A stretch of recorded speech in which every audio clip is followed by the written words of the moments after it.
Hey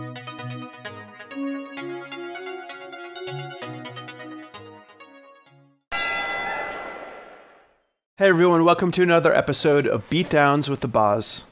Standard has been a little on the stale side. Even though all the decks are great, there hasn't been a whole lot of new technology, but there's been a little bit of a shakeup in Modern, so this week I decided to show you a Modern deck.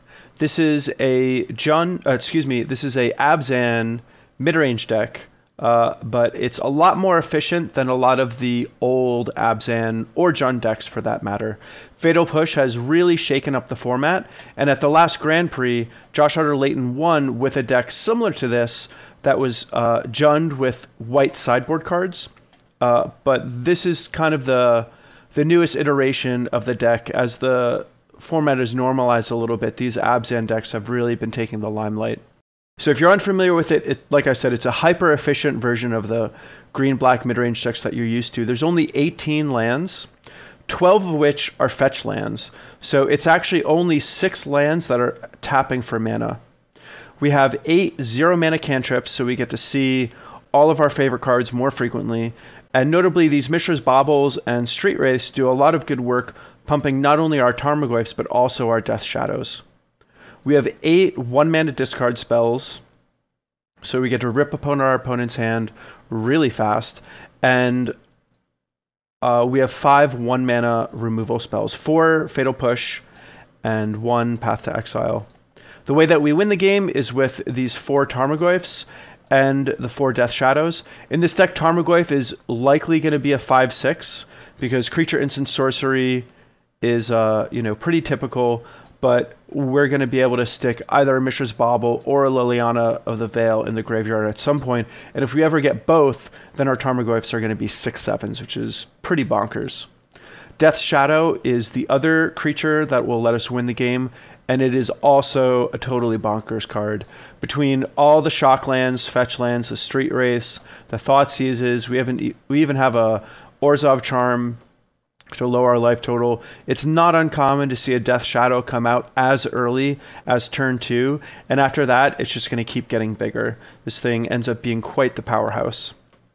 We also have 3 Traverse the Ulvenwalds. Most decks have been playing 4. I'm a little low on this card. Maybe I've just had a bad run with it, but it does some good work in helping give us essentially a few extra lands. It's almost like we're playing a 21 land deck, except for it's only our first Traverse the Ulvenwald that's usually going to be searching a land. Because once we have Delirium, then it's just going to be extra copies of Death Shadow and Tarmogoyf, which is pretty awesome. If you do have a draw, though, where you don't have Delirium, those cards are awful. So that's why I only have 3. I also have 2 Abrupt Decays, just really solid removal spell. I have a full 3 Liliana Veil and 3 Lingering Souls because they seem to be the best card to win the mirror. If your opponent is playing cards like Tarmogoyf and Death Shadow, the best way to kill them and get ahead is by playing a Liliana the Veil. But if your opponent has their own Liliana the Veils, you really want Lingering Souls to be able to fight that battle too. And then just as a little bit of spice, but I think that these cards may just be great in the deck, is Orzhov Charm, which has been seeing a bit of play. This card does a lot of good work, particularly the 2nd and the 3rd mode synergize really well with Death Shadow.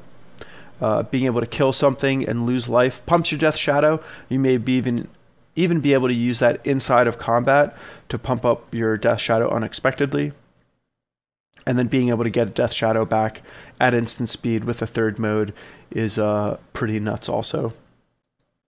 And then I have this one Selesnya Charm because there's been an uptick in cards like Gurmag Angler or just random fatties that don't die to Fatal Push. And so having a way to kill them I think is pretty important. Selesnya Charm does that quite well as just killing Death Shadows and Tarmogoyfs. But also, it's really nice to have access to some sort of trample effect when you have these Tarmogoyfs and Death Shadows that are just so big. It's a nice way to punk someone out of the game or make sure that you can kill a Planeswalker. So that's the main deck, just really efficient, but kind of your typical discard, removal, a few small ways to get ahead, and some really powerful creatures. You know, typical green-black mid-range deck, but just kind of on steroids as compared to where it was before. Then in the sideboard, we just have some kind of awesome cards. So we have a Grafdigger's Cage, great against graveyard decks, as well as Collected Company, Court of Calling decks. We have Stony Silence, Knockout Punch against both Tron and Affinity. Fulminator Mages are excellent against Tron, Valakut, and Scapeshift decks. We have some creatures, and even though all these creatures are one-ofs, we essentially have extra copies of them because of Traverse the Ulvenwald. So in any medium-length game, we're almost going to be able to always see these important sideboard creatures. So we've got an Onofenza and a Scavenging Ooze, both great against graveyard decks. Onofenza also does some cool stuff against creatures like Arcbound Ravager. I can't foresee myself ever bringing in Onofenza against Affinity, but you know, something worth noting. Also, speaking of Affinity, we have a Kataki War's Wage, really great creature against them. Ethersworn Canonist comes in against Storm. Ranger of Eos and Renegade Rallier are both great cards for mid-range matchups. Ranger of Eos just gets 2 more Death Shadows, and Renegade Rallier can return a Death Shadow or Tarmogoyf from your graveyard directly to play if you have Revolt triggered, which is pretty easy to do when you have all these fetch lands and the Mishra's Baubles, and your opponent's probably just going to have to, you know, be killing your stuff. I also have a Viral's the Scar Striped. This card is really powerful in this deck. Being able to scavenge a Death Shadow or Tarmogoyf onto, let's say, a Lingering Souls that's already in play is a great way to steal a game, finish off a Planeswalker, or just put on a ton of pressure at an unexpected moment. So Viral's is just a really sweet card in this deck. And then just to round out the removal, I have 1 Maelstrom Pulse and 1 Collective Brutality. So it's a really sweet deck. This is part of my testing for GP San Antonio. So I think pretty highly of this deck. I'm hoping to play something very close to it. And I'm just basically working out the final sideboard slots. But I can't see myself getting too far away from what you see here right now. So now we will get on to some games. Alright, so we have our first match. We are fortunate enough to be on the play, and we have a great hand. Wow, so 3, 4, 5, 6, 7. We can knock ourselves down to 13 on the first turn, and that means on the second turn, when we crack another fetch land, knock ourselves down to 10, we're going to be able to play a 3/3 Death Shadow on turn 2, which is pretty cool. So to kick things off, definitely want to play this Mishra's Bauble first. Between this and the Thoughtseize, looks like we're against the Cheerios deck.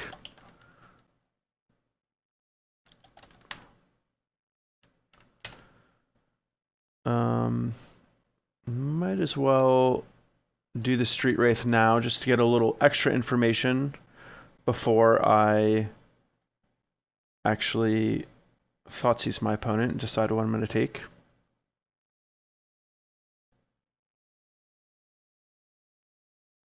So it doesn't matter a whole lot whether I Mishra's Bauble or Street Wraith first, but I definitely want to do both of them before I Thoughtseize, because now with Thoughtseize I know all the cards that I'm going to be drawing and have to work with, and I have the extra information of knowing what's on top of my opponent's deck.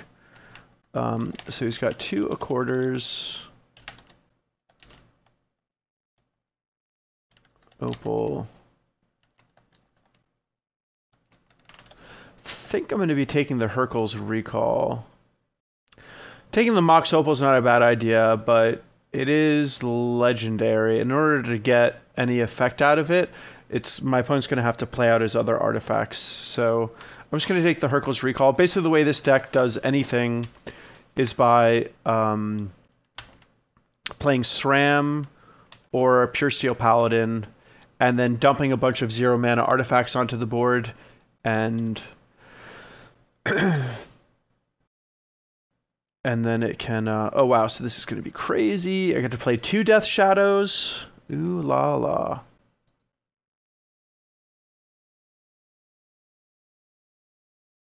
But so it plays one of those creatures, and then it plays all of its 0-mana artifacts, drawing a bunch of extra cards, and it can make a little bit of mana to cast a Hurkyl's Recall, or the other thing that bounces all the artifacts to their hand.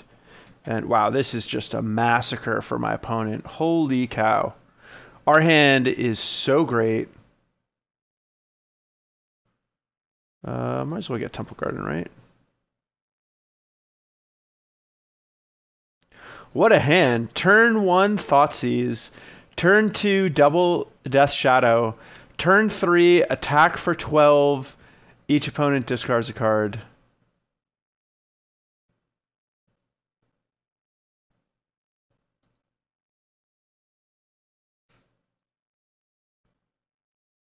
So yeah, this is just ridiculous.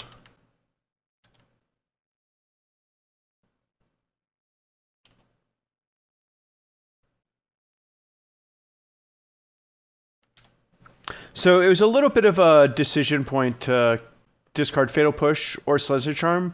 I'm like 99.9% chance to win this game, so it doesn't matter a whole lot. But if my opponent had drawn something like Path to Exile, Selesnya Charm would have allowed me to kill him on the spot. But if my opponent was able to get something going with a SRAM, then I think just killing it with Fatal Push would have been the most likely way for me to just ensure nothing went wrong.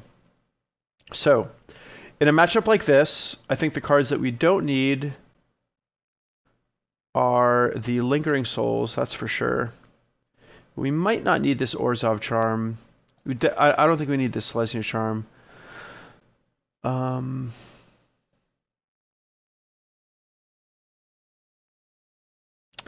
So Stony, even though my opponent has all this equipment, he just needs to cast them and return them to his hand. So this like shuts up Paradise Mantle for mana, but... So the nice thing about this is with Ethersworn Canonist, if my opponent plays all of his artifacts, he can't bounce them to his hand that turn, so he'd have to wait another turn. So even though Ethersworn Canonist doesn't interact with a lot of my opponent's deck, I think it interacts with a few important pieces. This doesn't seem like it's at its best in this matchup, but again, I think it's better than Lingering Souls.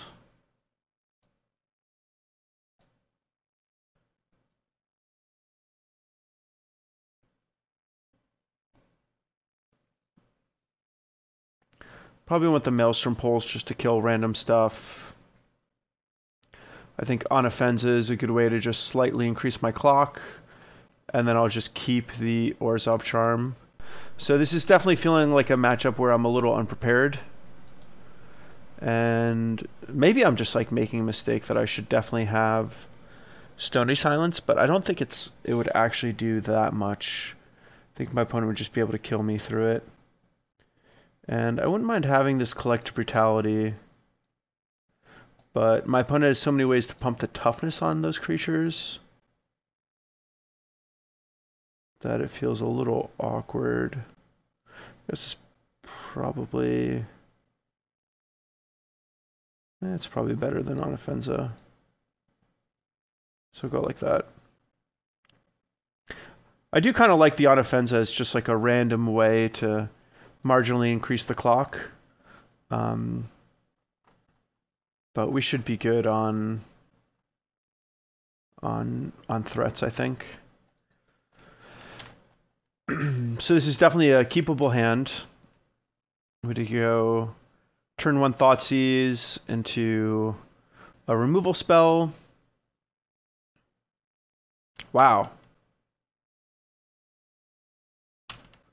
And we're off to the races. All right.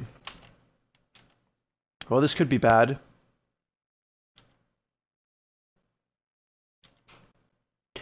And this is definitely a situation where something like Collective Brutality just wouldn't do anything. It's pretty cool, too, that my opponent was able to use Simian Spirit Guide to get a double white spell. Well, that Puresteel Paladin has got to go.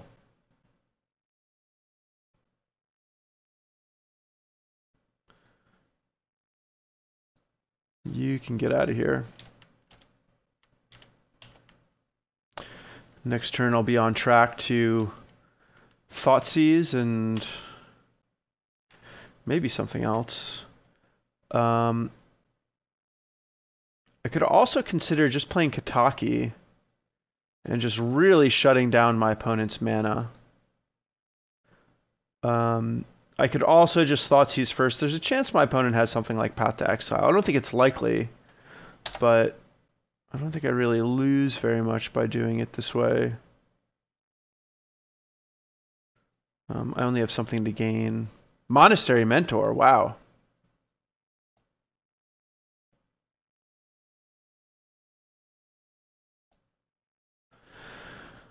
So I think I just want to take the Mentor. Grape Shot. Retract. Retract.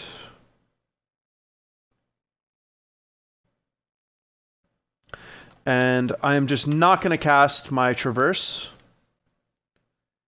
since it doesn't have Delirium.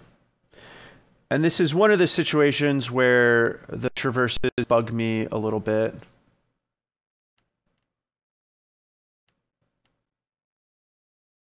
You know, having it in your hand but not feeling like you can cast it. It's not a good feeling. Sure, I'll Thoughtseize you again. Post-mortem lunge.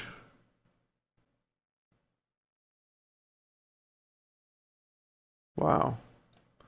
Let's get that out of there. There's a chance my opponent just concedes here. The main reason I'm getting the Forest instead of another Shockland, if I draw Death Shadow, I'm going to be able to play it no problem. And so my life total is already like low enough. But if my opponent plays something like Blood Moon, between this Traverse and this basic Forest, I'll be okay.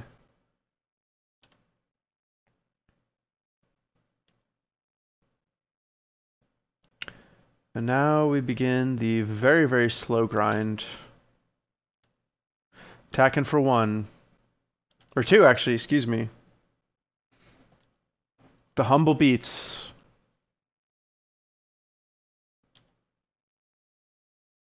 I'm actually a little surprised that my opponent just doesn't Grape Shot this Kataki.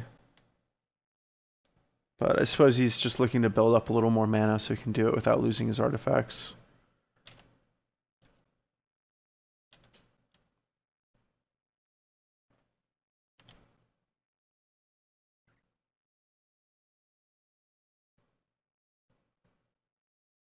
If my opponent can find a land that taps for blue, my opponent will be able to cast Retract, bring his artifacts back to his hand, and then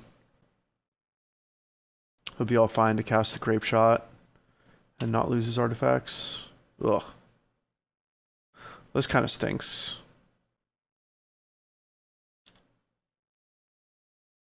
I'm really happy I have this Kataki instead of just a random removal spell. But in this situation where I don't have Delirium enabled, and this Traverse is not functioning as a threat, you know, this is a pretty unfortunate situation. So here my opponent might just Grape Shot my Kataki, which would be great for me because that would be a creature in the graveyard, and then I would be able to Traverse.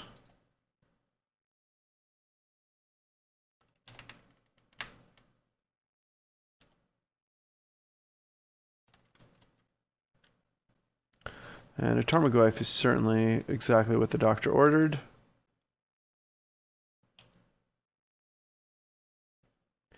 I actually have to make sure that my life total doesn't get too low, because I'm kind of close to the point where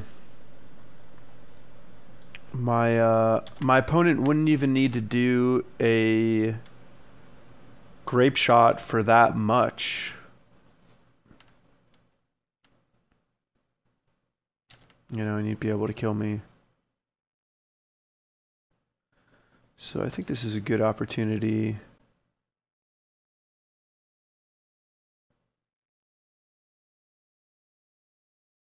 I guess it's not. It's another Take of the Grape Shot. So I know my opponent has another Retract and a Grape Shot in his hand and 2 cards. If my opponent has something like a Puresteel Paladin, I'm going to feel like quite the buffoon for casting Abrupt Decay here.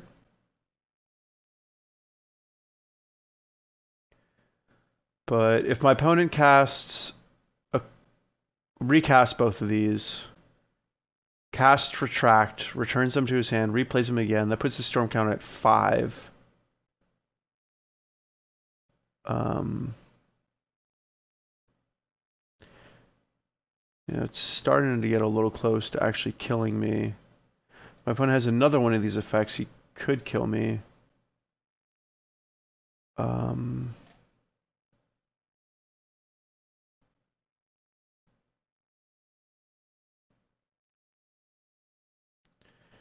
So I think I'm going to go fetch my basic swamp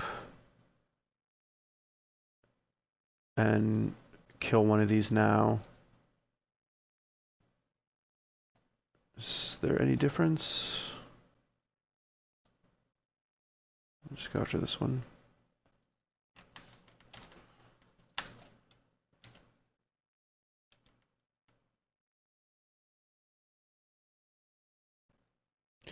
My opponent could have kind of an impressive turn this turn. Looks like he does have a Puresteel Paladin, so I might have made a mistake. Oh, this could be a Monastery Mentor.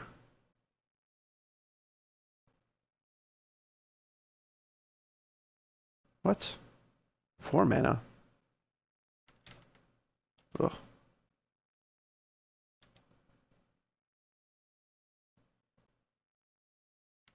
So long as my opponent can't kill me this turn, I'll be safe, but this is a lot of extra cards.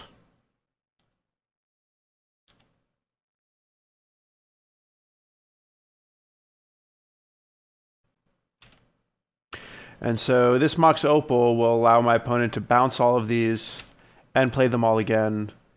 So, and now I'm dead. Storm count is 9. My opponent can play that Mox Opal and Grape Shot.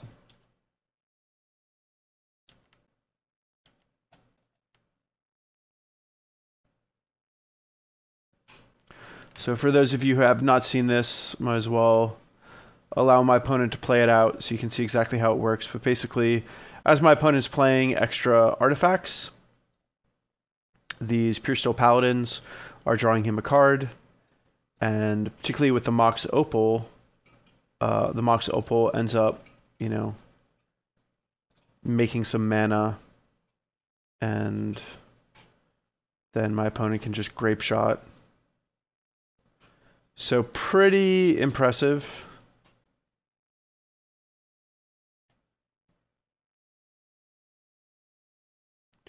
But we will try again. That's like not actually important. So no lander with 2 cantrips. First we have to mulligan.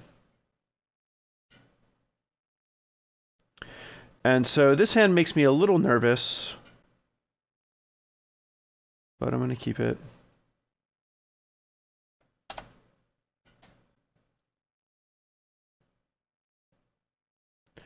Definitely going to put that on the bottom.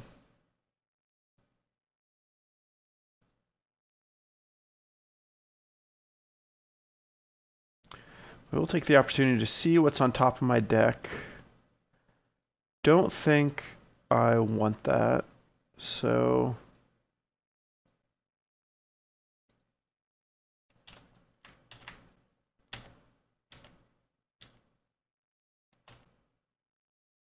and a Street Wraith is not bad.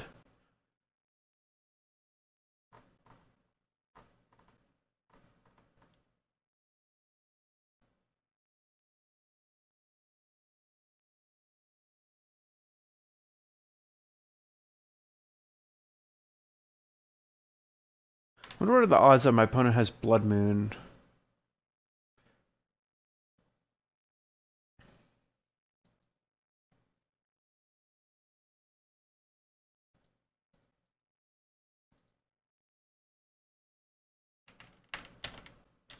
So we do have a more reasonable clock, which is definitely step one.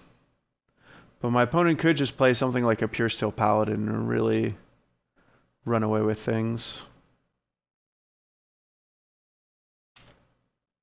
All right.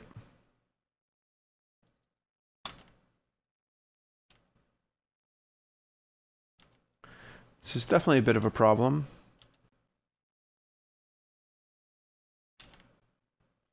Certainly happy that I have this Maelstrom Pulse. I'm hoping that I can sort of sit behind the Tarmogoyf for a bit, and then you know, basically do the same thing that I did last game, where I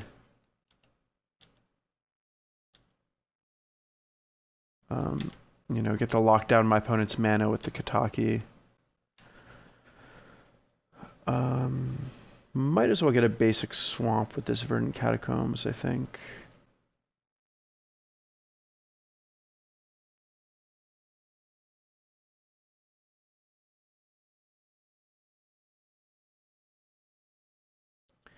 And I think I have to go after the Monastery Mentor. I think that's the clear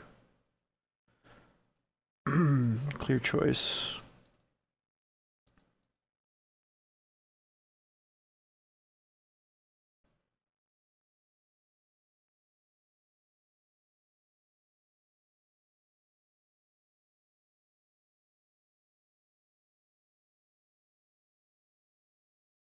No, I'm going to cycle this at some point. If I'd drawn a Fatal Push there, I could have Fatal Pushed the Monastery Mentor and played the Kataki, which would have been great. I don't think I want to pressure my opponent quite yet. I think I want to play the Kataki first,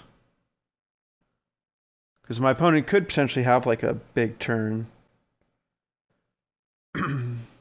I assume that my opponent doesn't have any more 0 mana artifacts, but if my opponent had something like a Retract, you know, cast the Retract. Oh, there we go. And you know, now my opponent can replay all of those. These monks are all going to be 5/5s. So it looks like I'm actually just dead. Oh, I can block one of them. I guess the Retract was an instant to go in the graveyard. So I'm not sure why my opponent didn't equip here. But 1 is pretty bad for me.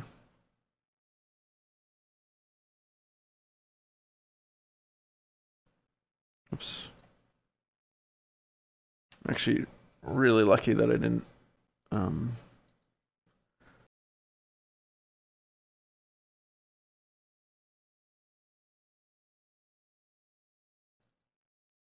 this game's pretty close. Pretty close.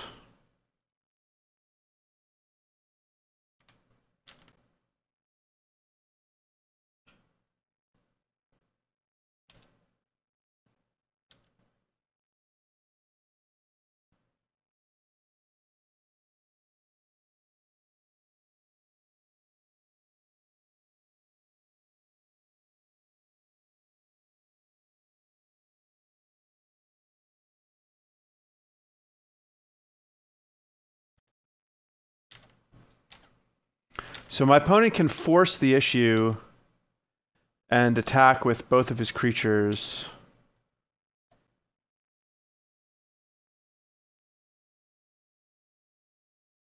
But at least I get to lock down my opponent's mana this turn.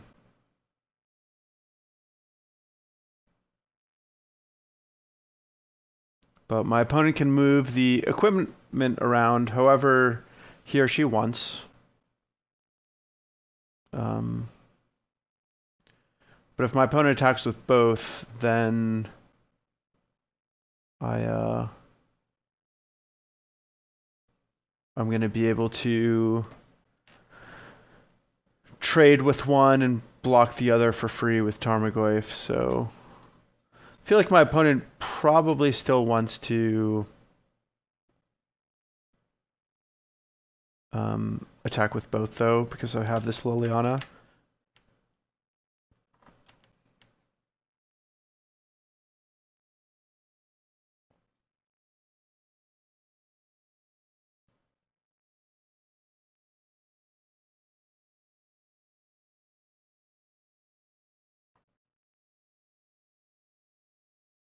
This Kataki is kind of decent.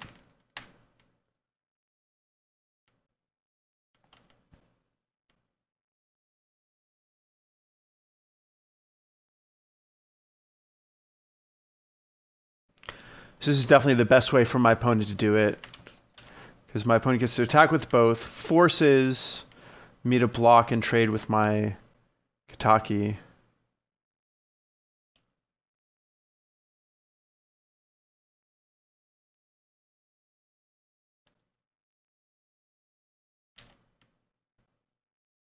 Unfortunately, there's nothing I can really do about it. But now I get to Edict with my Liliana, and my Liliana will pump my Tarmogoyf up to... Oh, wow. So this was actually a great draw. So I wonder what the best thing I can get is. I mean, a Death Shadow would just be a 12/12. That seems pretty good. We'll do that. Definitely going to make my opponent sacrifice a creature.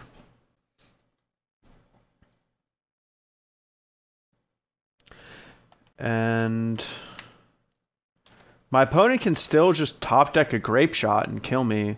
But outside of that, my opponent's going to have to block with whatever he draws.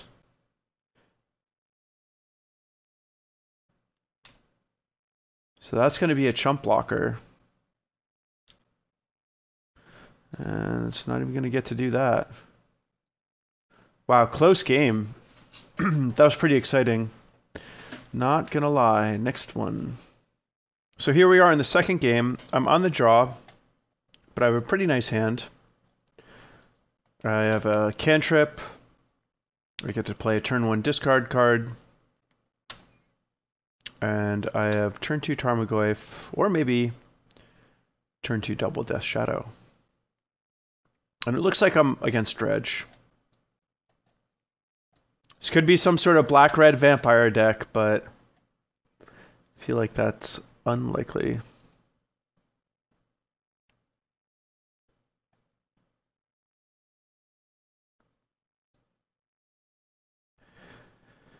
So I think I'll still bobble before Inquisitioning.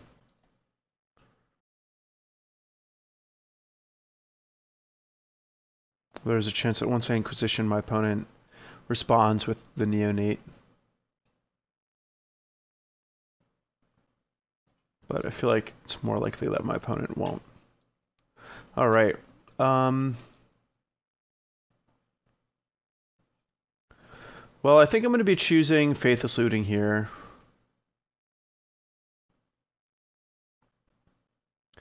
Not particularly happy to see any of those cards, to be frank, but... so I will be on track to play a turn 2 Tarmogoyf, but I don't think there's any way that I'm going to be playing a Death Shadow on turns 2 and 3. So it looks like my opponent might actually be deciding if he or she wants to dredge or not. Dredging for 4 is not a particularly big game. And it looks like my opponent decided to just go with a normal draw step. I think my opponent probably wants to find some green mana to cast Life from the Loam.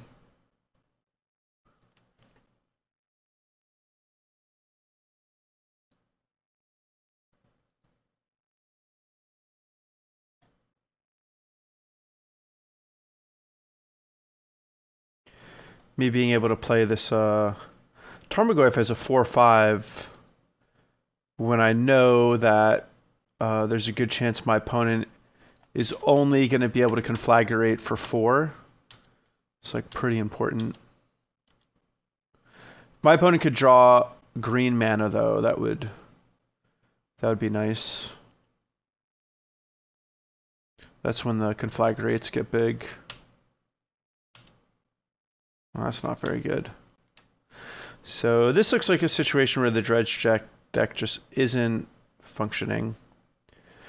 And I actually have all 4 of my shock lands, so I cannot crack this Windswept Heath for anything other than a forest.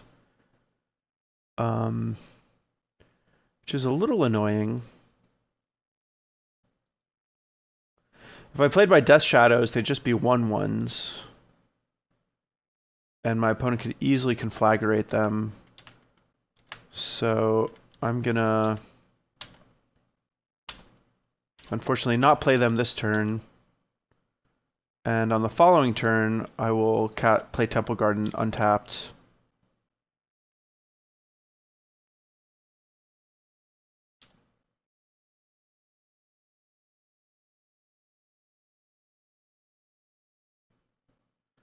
And now I can play them both as 3/3s. And I have a 1-turn clock with this Windswept Heath.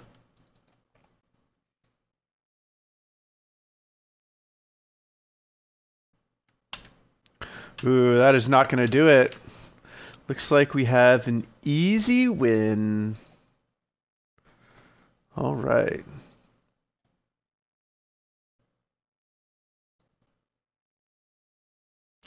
And we did it.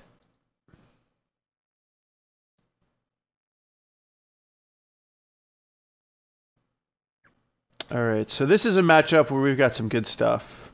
We've got Onofenza. We've got Scavenging Ooze. We've got Grafdigger's Cage. And could consider a Maelstrom Pulse and Collective Brutality.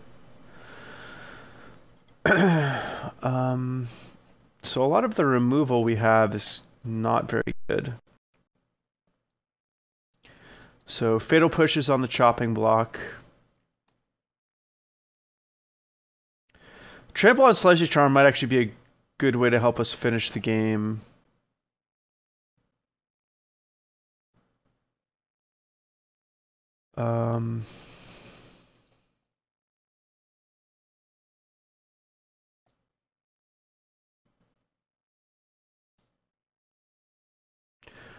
I want to make sure that I can pressure my opponent.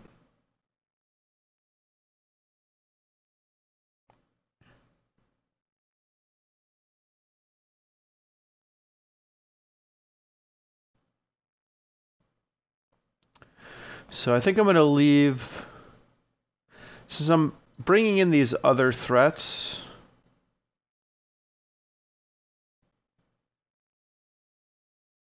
I already have, let's see, 11 sorceries, not including Lingering Souls. So I think I would, like most, want to just take out a random 1/1 like Abrupt Decay. But I want to keep my instant count a little higher for the purposes of Delirium with Traverse. So I'm going to take out a Lingering Souls, which also is like not very good in the matchup. So another option actually is just take out both Lingering Souls, or excuse me, both Abrupt Decays, and have Varels and Lingering Souls. Obviously it's not like good against Dredge, but it's a nice way to pressure. And the removal really isn't that great. Liliana's actually just awful. I'll get rid of her. There we go. We will run it like that. And this is nice. Good hand.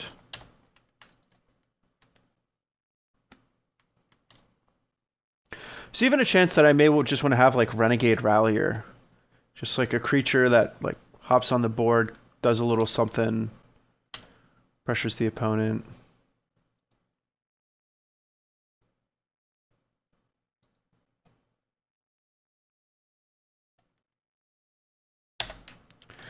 Wow, and that is not a good hand, but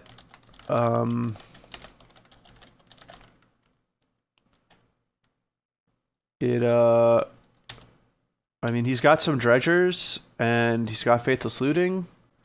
That's kind of all that counts, so.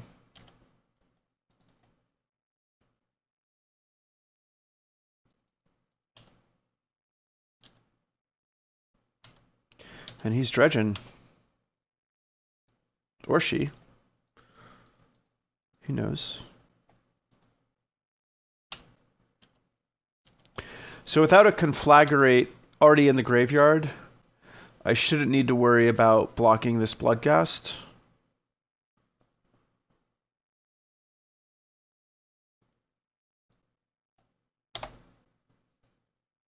I should actually be keeping track of what my opponent is dredging back to his hand, but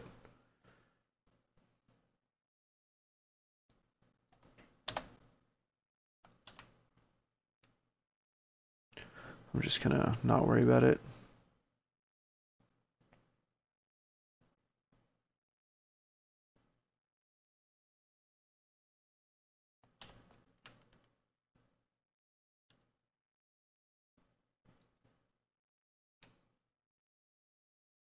So there's a Conflagrate. That's good to know about.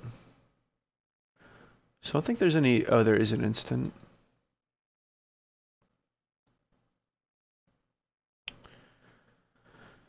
So, what do I want to do here?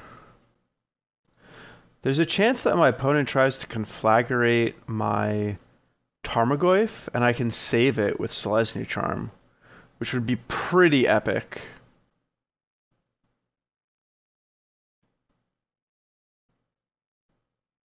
And I think that is what I'm going to elect to do.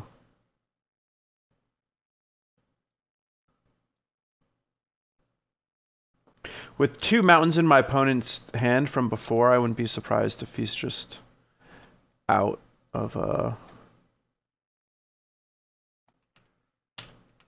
basics, and it seems like he is. So my opponent is on track to draw a 5th card, Conflagrate my Tarmogoyf for 5. Ooh, my opponent has Ancient Grudge, so there's clearly for Grafdigger's Cage. Come on, Conflagrate. Ooh, so this may be bigger than 5. So my opponent might deal some of it at me.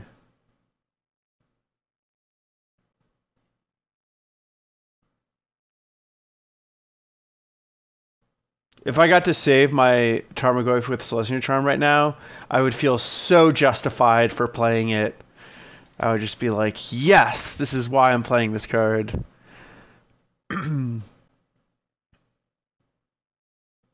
For those of you who remember, when I first came onto the competitive scene, it was with quite a few Star City top 8s playing this card. And my opponent might actually just go for me. My opponent's pretty close to being able to kill my Tarmogoyf and deal 2 damage to me, so those Bloodghasts have haste. Actually, one thing that would not be a bad idea at all is to just Conflagrate me for 6, knocking me down to 6, attacking with the 2 Bloodghasts. I'm at 2. If that's the way my opponent's going to play this, then I think that I probably just have to Abrupt Decay one of the Bloodghasts when they attack and Conflagrate me for the final 3. Wow, my opponent's keeping some in the tank.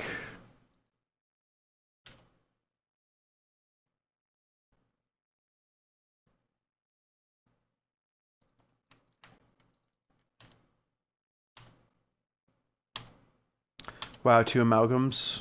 Oh no, just 1 trigger twice.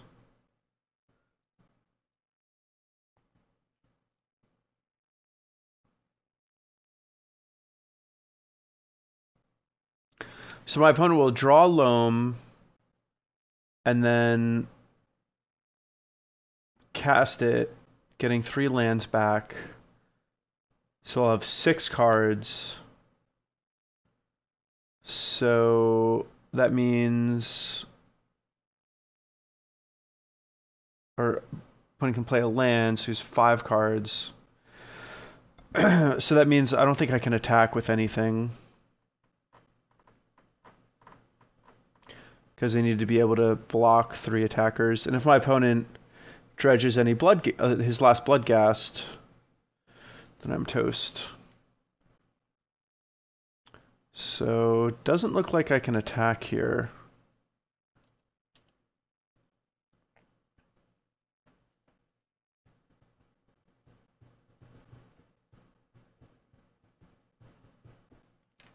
I saw these 3 cathartic reunions, and I just looked at the sea. I thought it was Conflagrate.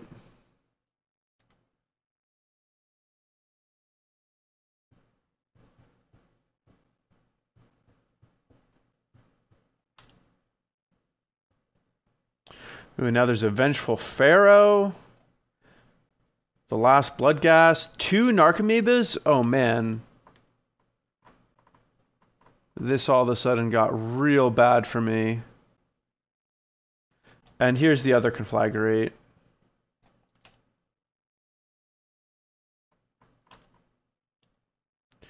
This game's, I think, just completely out of reach now.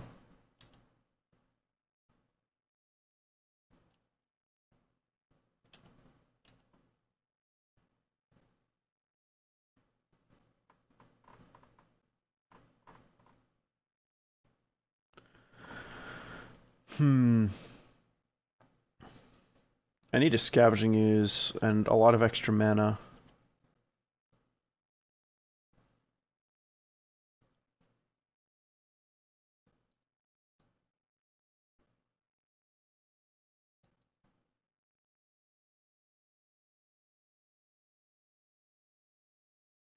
Yeah, this is just a losing battle. I guess I'll just play for one more turn.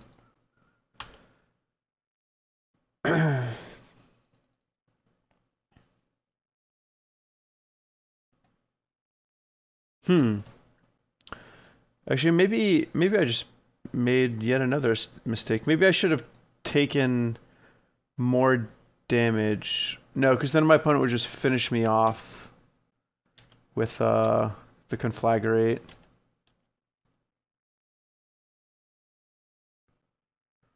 Well, this kind of works, right? I need like a fetch land.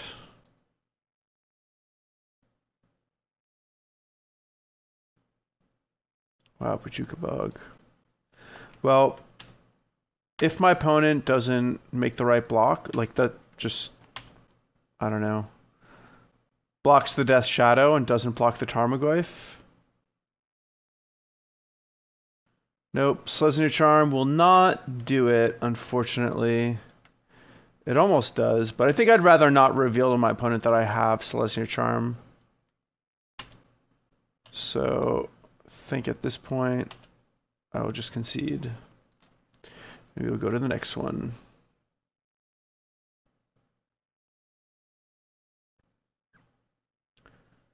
So yeah, not doing anything else. Just hitting the submit button. I almost wonder how good Ethersworn Canonist would be here.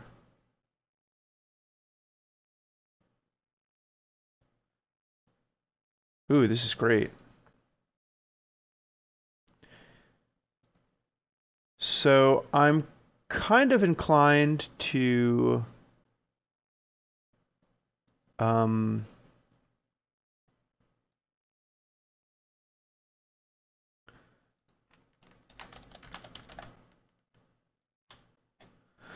inclined to play the Grafdigger's Cage first. Although I could see some people choosing to play the Traverse first, just to ensure the mana, but I think that's unnecessary.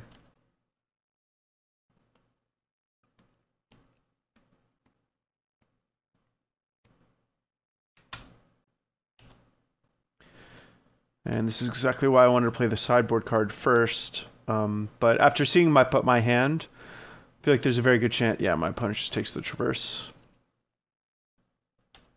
And now I'm not going to do anything for a while.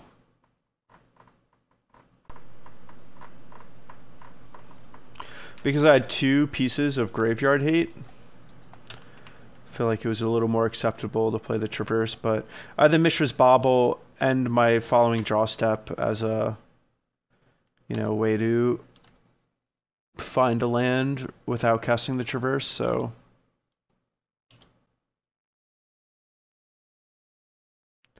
But I've played Dredge, and I have lost games this way. Or, excuse me, won games when I was playing Dredge. Ooh, there we go. So there's actually only 1 card in my hand that I can cast. So every other land in my deck taps for black. These are the only 2 lands that don't tap for black. So if my opponent attacks me, I could trade, but I don't think I'm going to. Just because I don't even mind losing a little bit of life for Death Shadow. Ooh, a flyer. That's going to be annoying. Ooh, that's good. That locks up the ground. My opponent could have Abrupt Decay. And at this point, I wouldn't be completely surprised if my opponent just chose to Abrupt Decay my Tarmogoyf rather than the Grafdigger's Cage.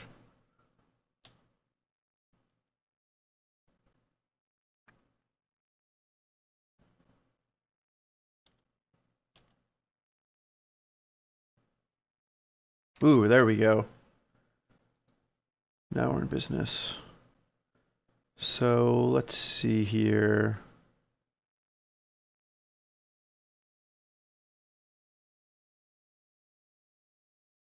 I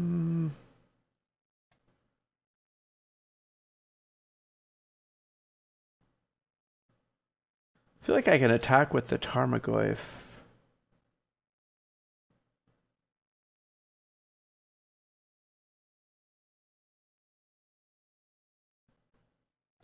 Actually, I could just Orzhov Charm this Prized Amalgam and attack with both.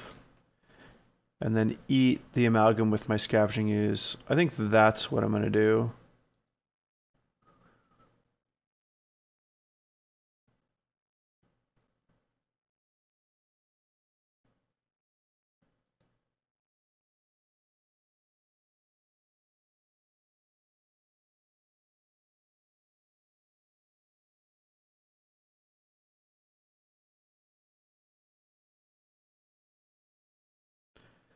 And I think I might actually hold back with the Scavenging Ooze, since it can profitably block the Bloodghast. I want to make sure that I don't get punked out of the game.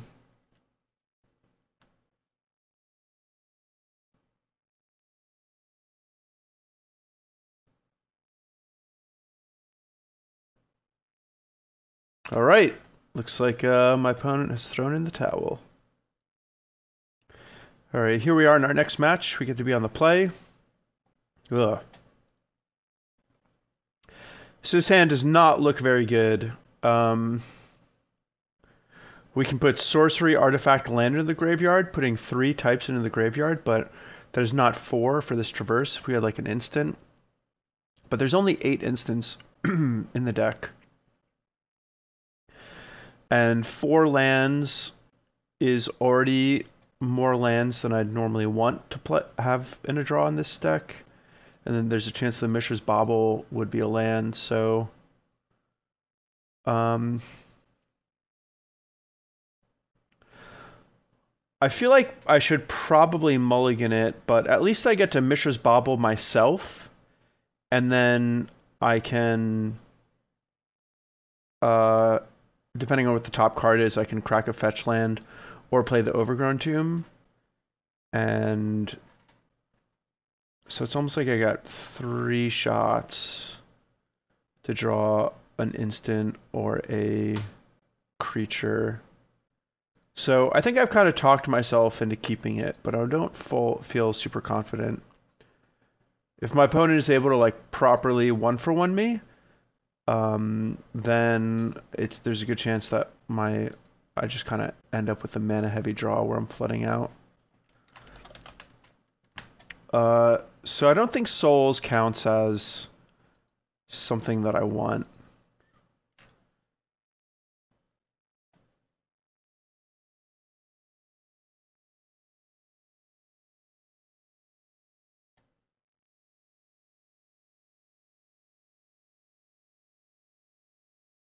Wow. All right.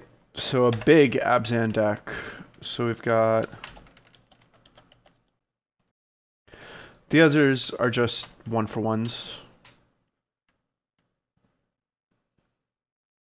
Oh, it's this Liliana.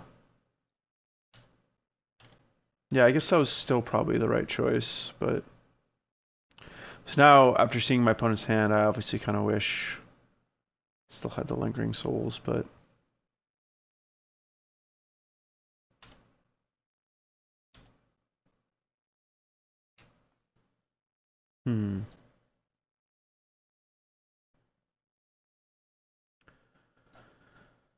So that's the Heath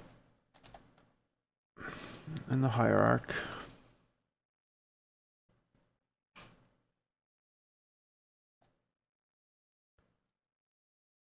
I think I probably want to just kill this Hierarch, but killing a Hierarch doesn't really feel that great to me. But I think it's actually going to be a bit of a threat.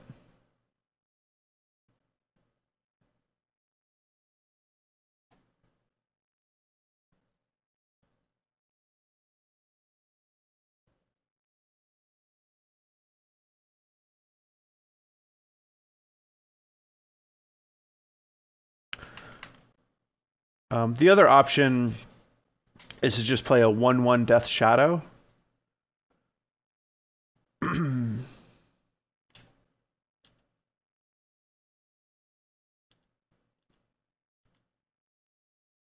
Which actually probably would have been better. The main reason I did this was because it used my mana more efficiently, and I was thinking, well, if I do this, then like my Traverse will... Okay, so this works out okay, I guess. I was mainly concerned about that Thoughtseize in my opponent's hand.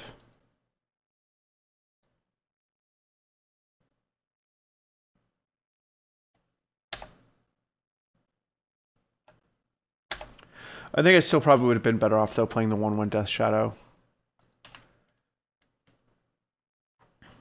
And trying to see if I could play in a manner where I ignored the Noble Hierarch. Might as well crack this before I draw.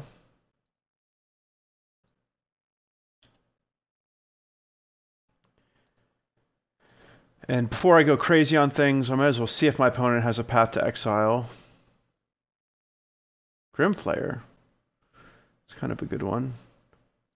So, let's see. I can play my fetch land. So I play it, crack it, my Death Shadow.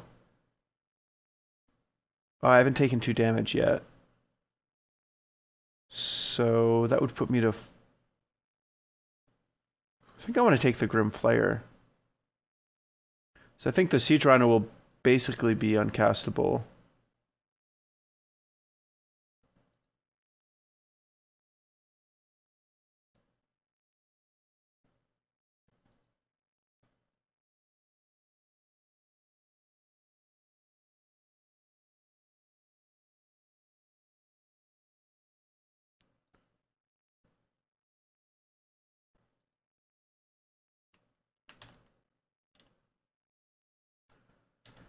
And now my opponent can't attack him with the Shambling Vent.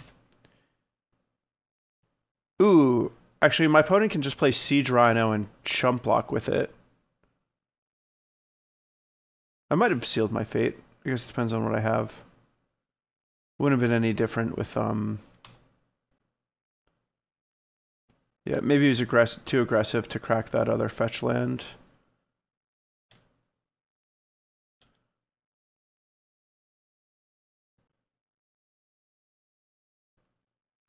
Well, that'll do.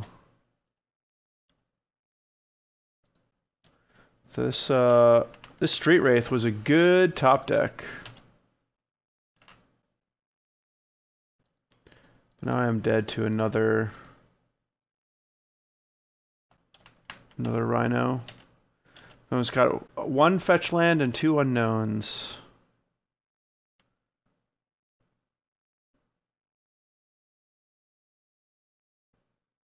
Oh, that's a good one.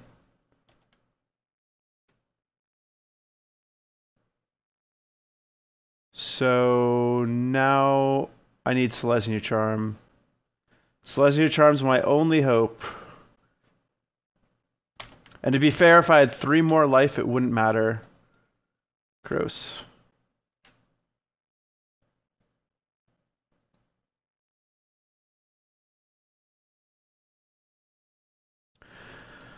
Alright, so this is a bigger Jund deck.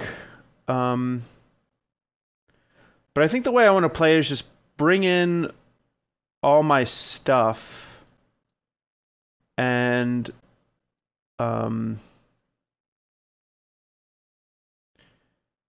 take out a lot of my discard. I'm just going to take out this Path to Exile too.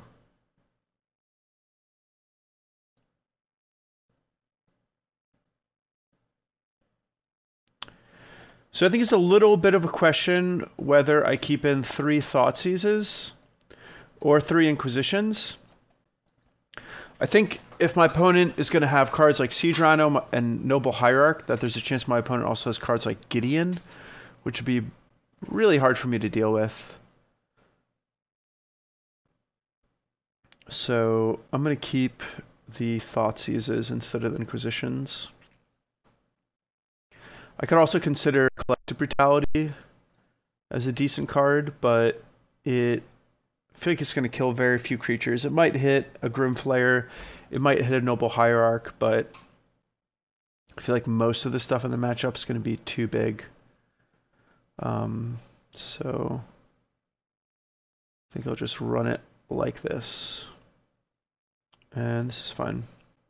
So I had mentioned in game 1 with the keep that I had that I thought like I said that I would keep the hand, but I also mentioned that I thought maybe I would like flood out. I still, even though that's the way that I lost, I'm still kind of just fine with it.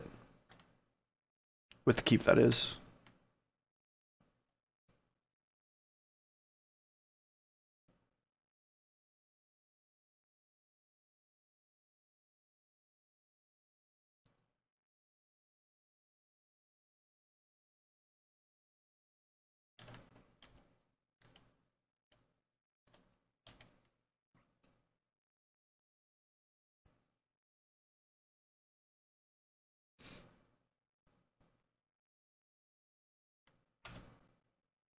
Touché.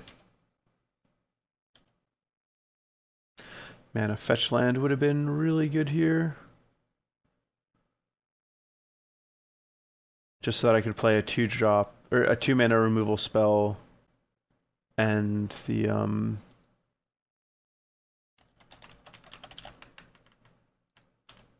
my Death Shadow. So if my opponent has a Liliana,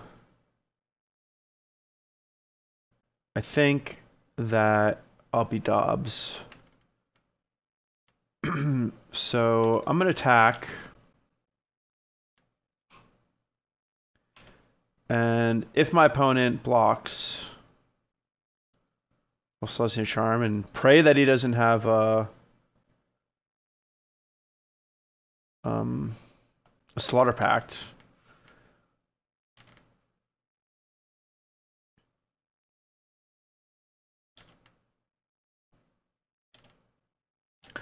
But this way, in the worst case scenario where my opponent does have a Liliana here, I get to like untap and just Abrupt Decay it before it does too much more damage.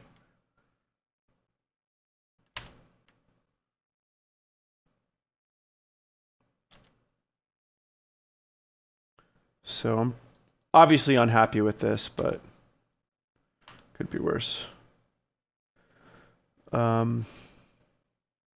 So here I actually have an interesting choice, because now that I have this fetch land, I think I'm actually going to play Death Shadow and Virals.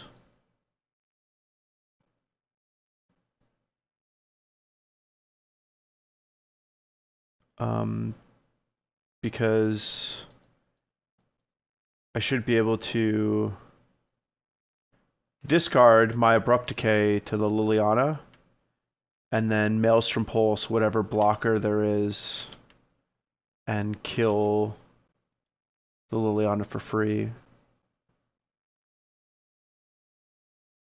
The Virals.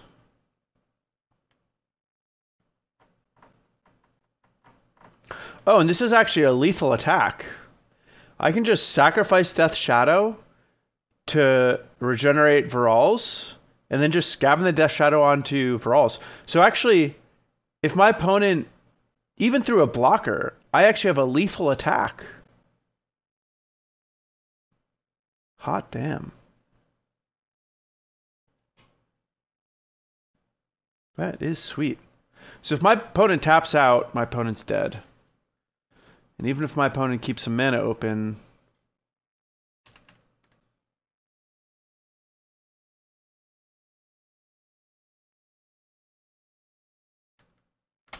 alright, well that is the one way that my opponent can make sure he doesn't get rocked. But I'm still going to be able to Maelstrom Pulse these spirits and, you know, do my thing.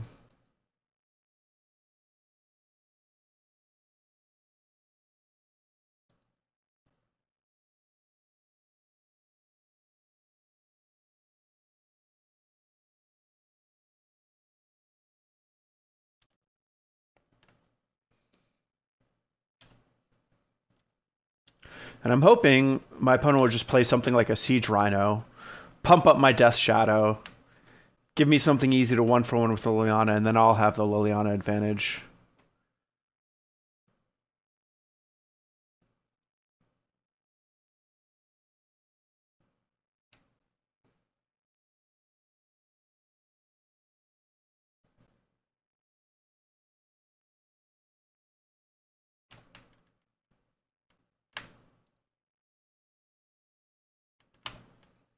Man, these Lingering Souls are killing me.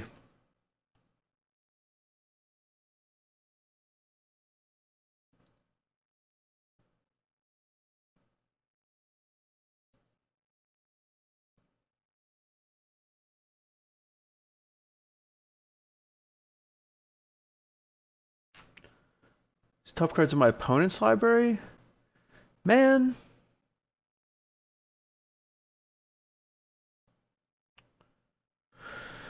Ugh.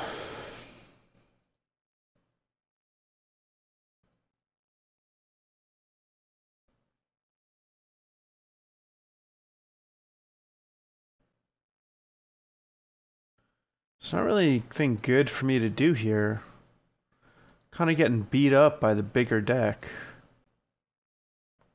I wish I would draw my own Lingering Souls.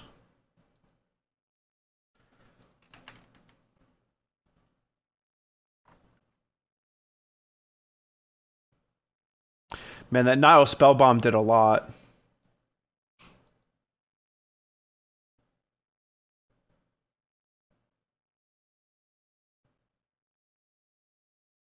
Wait a minute. Sorry, it's like really late. Maybe I could have just won that turn. Maybe I just got completely discombobulated by the Nile Spellbomb being played. Then with my Graveyard Gun, I just forgot that I could sacrifice this. Yeah, because I dealt 2 damage to my opponent and 2 damage to, yeah, I totally bungled that. Oh my gosh. totally had the win on board. I was just playing as if Nile Spellbomb was rest in peace and my graveyard was exiled forever, and that just was completely not true.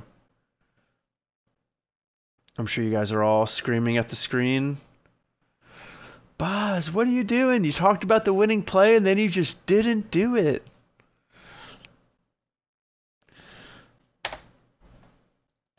My apologies.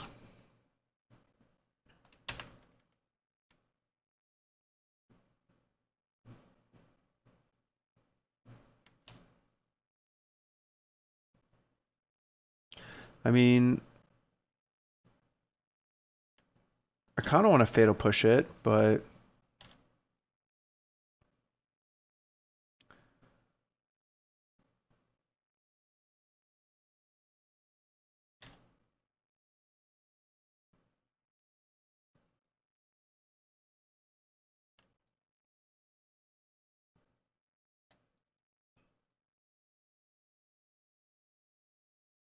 my opponent's got more to play this turn.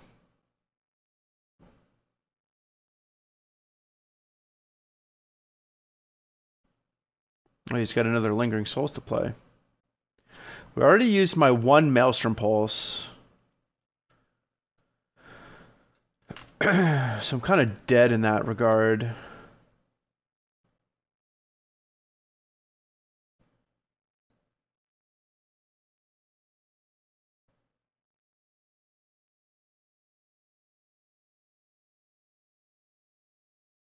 No! Well, now I'm just dead. Man, I didn't want to die.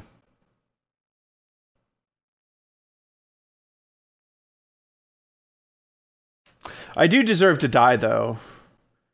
I had the winning, like the win on board, and I just didn't do it.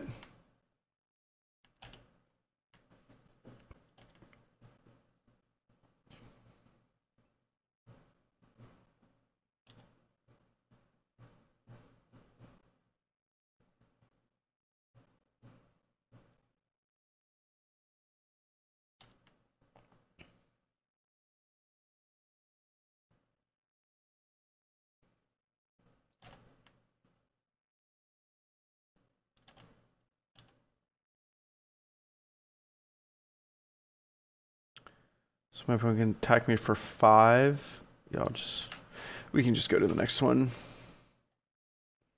Alright, so here we are for our 4th match. We have a very keepable hand. On the play, 1 lander, but we've got 2 cantrips. And we've got a Thoughtseize.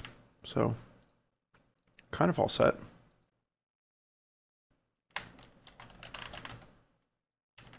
Actually, one thing that I could have done here is Mishra's Bauble myself. And then if I had a land on top, I could have Street Wraithed it before cracking the fetch land. So that was actually probably a little bit of a mistake there.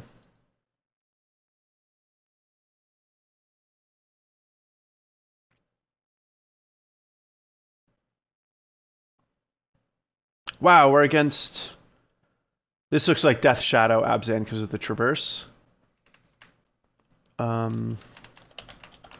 Flats.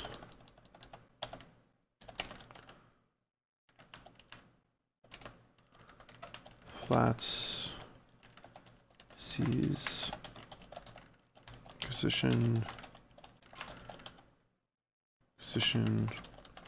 Souls. I think what I want to take here is the Traverse. My opponent's pretty far from hitting Delirium, but as soon as my opponent does, I don't want to deal with more creatures than I need to. I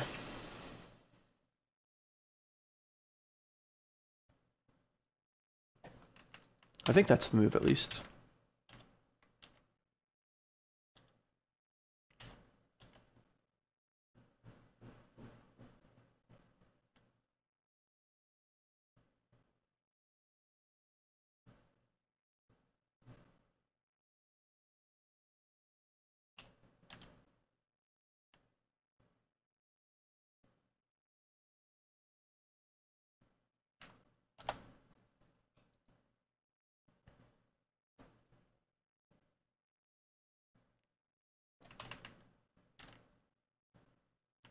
I like how my opponent took my Tarmogoyf there. That seems like a good play. You might as well take the card that's going to be most devastating if your opponent draws out of their mana situation.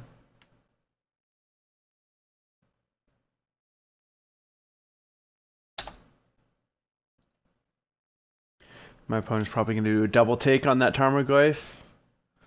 It's going to be like, what? I thought I just took that.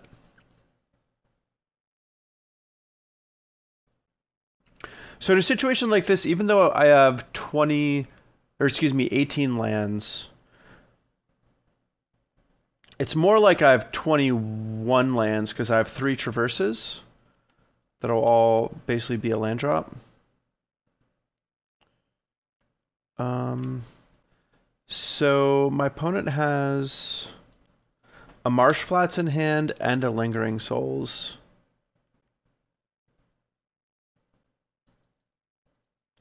I don't really want to Thoughtseize if my opponent... Well, I mean, my opponent's going to play the Lingering Souls next turn no matter what.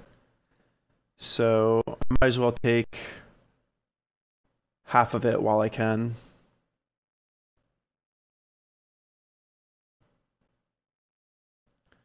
And yeah, I'm going to take the Souls there because I have other ways to answer the Death Shadow. I don't have good ways to answering the Lingering Souls.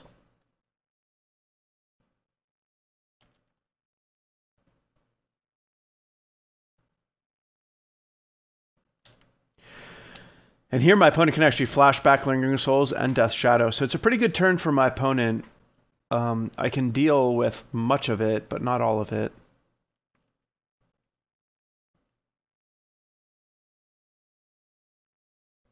It's actually worth considering not playing the Death Shadow, just because it makes it so that I can't use my mana. But then any discard spell that I draw is going to have a live target. Oh, that's embarrassing.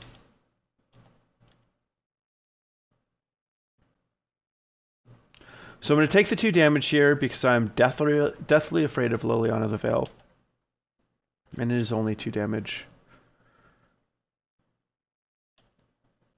And I'd much rather kill that.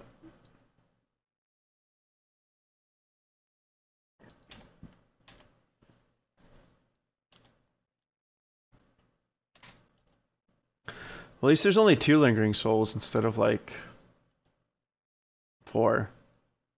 4 would be pretty bad.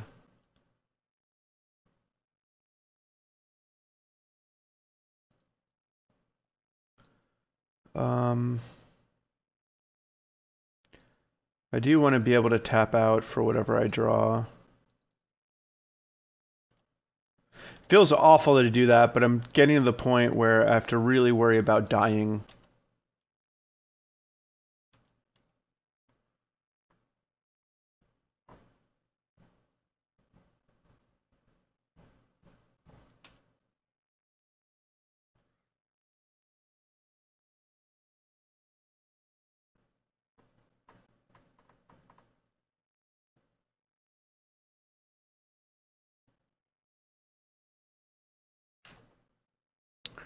So this is kind of sweet. I don't think I want to try to give it trample. But the fact that I get to exile my opponent's Death Shadow is pretty nice here.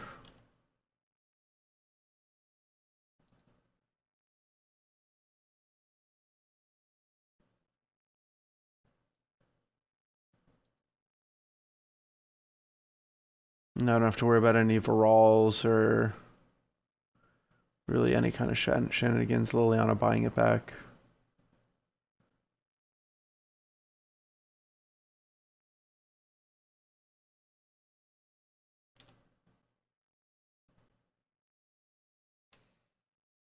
This is a little risky, but what else am I going to do with this card?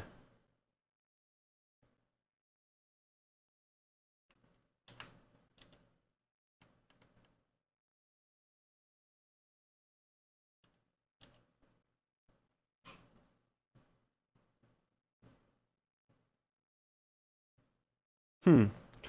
I wonder if my opponent just has 2 lands in hand.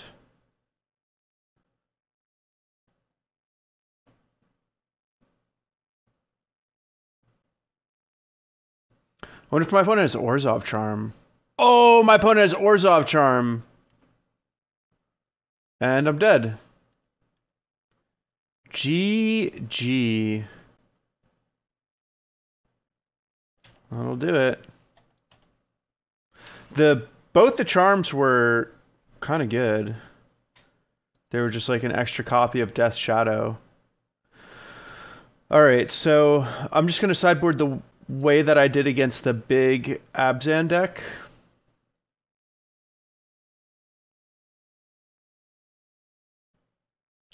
Take out paths.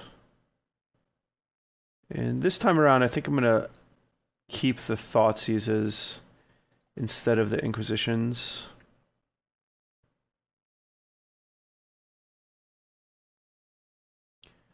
And yes. And this is a situation where I think I'm actually going to just cast Traverse on turn 2 for a swap. Because I'm going to need it anyway for Liliana. I definitely want to cast Tarmogoyf or Abrupt Decay on turn 2. So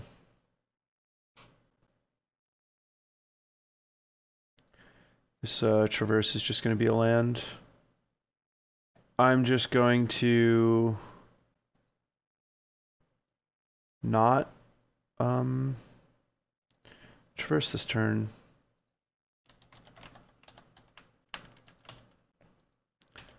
And I'm going to either hope to draw a forest, excuse me, a black mana, or just hope my opponent doesn't Thoughtseize me.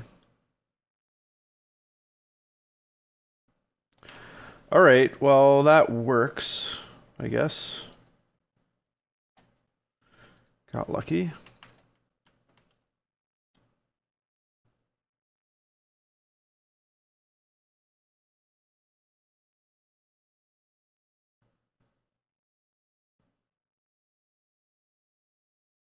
Expect my creature to get fatal pushed here.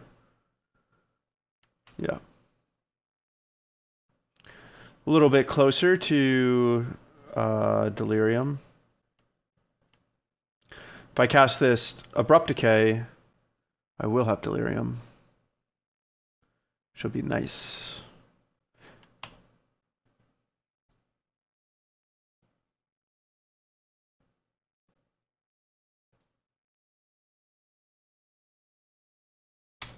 And this is great for me.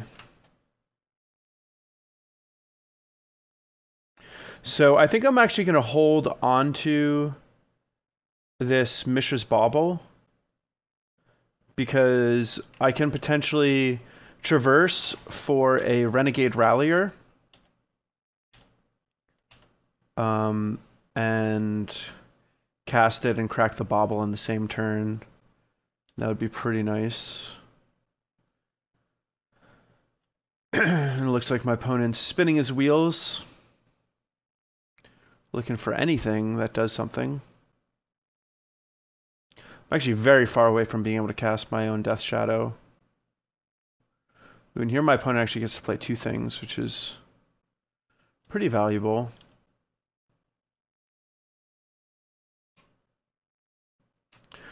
Ooh, and we did it. Wow. So, let's see here.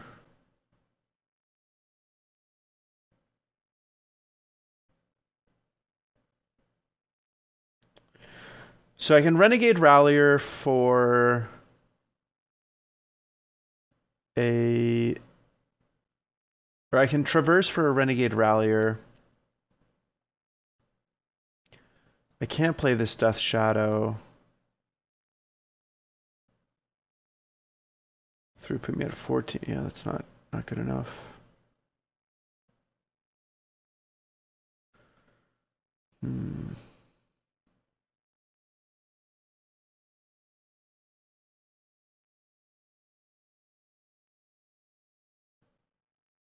Let's look through my deck again. So I've got... Oh, I need to cast the Abrupt Decay. So if I need to cast the Abrupt Decay first...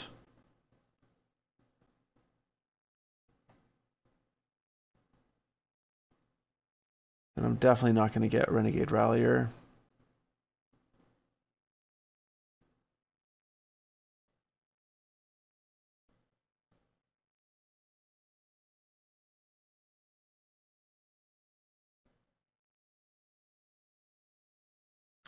I guess actually I could discard the Abrupt Decay here.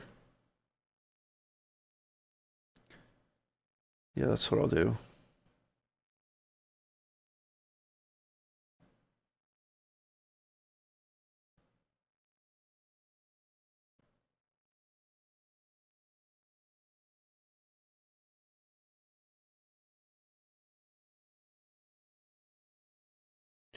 I think that's the best thing to get here.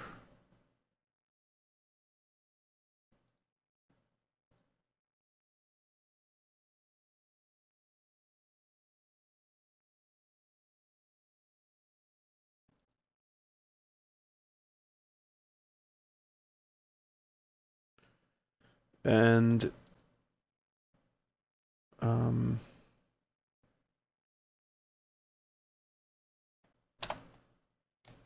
that's good to know about. So likely my Renegade Rallier will just chump block to Death Shadow. And then my Tarmogoyf will hopefully bounce off my opponent's Tarmogoyf. But if my opponent has a removal spell, then, you know, my Liliana's dead. If my opponent has another creature, then my Liliana's not going to necessarily kill what I want. Also, my opponent has the Lingering Souls in the graveyard, so... Fortunately, this wasn't a very good turn for me, even though it looked fancy. Well, that pumps up the Death Shadow by quite a bit. And this is a lethal attack.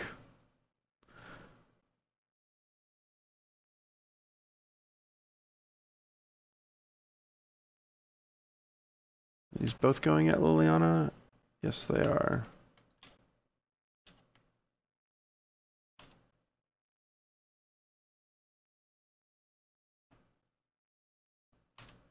And considering the fact that my opponent just, I think, discarded a Lingering Souls to my Liliana, and I discarded Abrupt Decay, things just are not going well for the home team.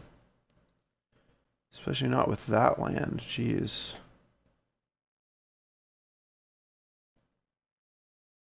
So both of my creatures are going to be chump blockers.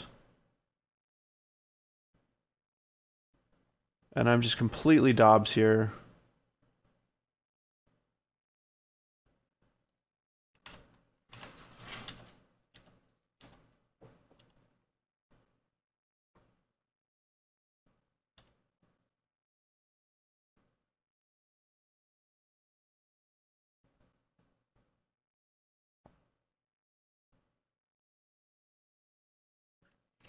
This is this weird spot where, because my opponent has less life than me, he's favored.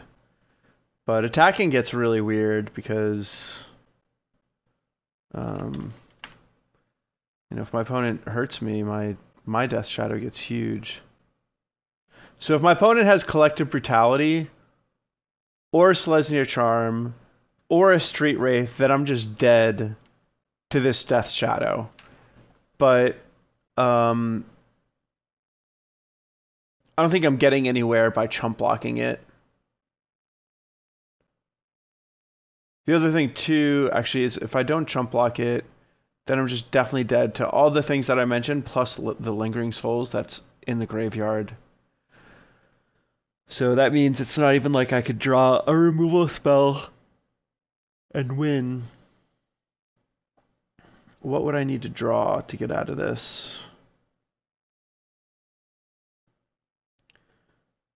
Lingering Souls, that's what I need to draw. So I'm going to go to 2.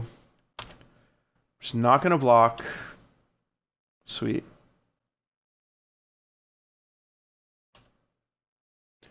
Wow. Dude, my opponent's hand is lit. He's only had 3 lands. They're all like perfect cards. I've had 6 lands. Yeah, and we're dead. Alright, well. On to the next one. Alright, so here we are in our final match. And I'm not excited to keep another 1-lander, but I think I'm going to do it because I have the bauble. And I just have like a bunch of 1-mana plays. So.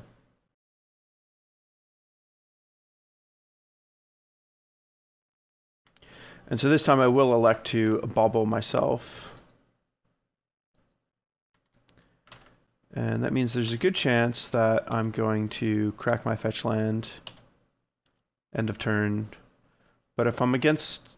Oh, actually, no, I need to crack it right now. Lol.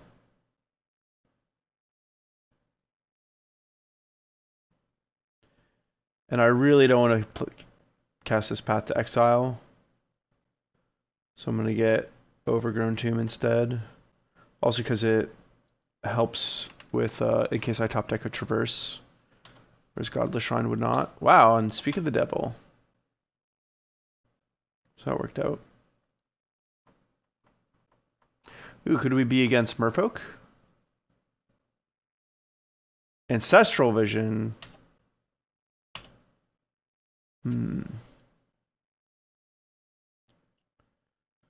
So, I'd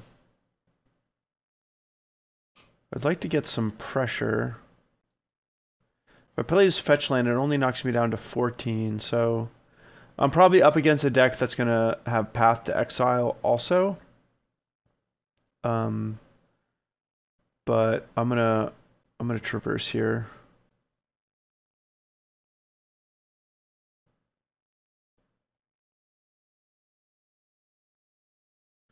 Just so that I can guarantee casting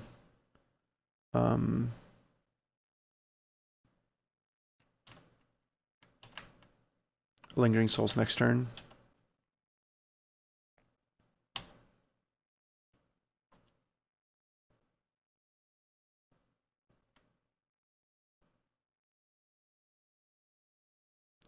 So if I had to guess, I would assume I'm against some sort of Jeskai deck.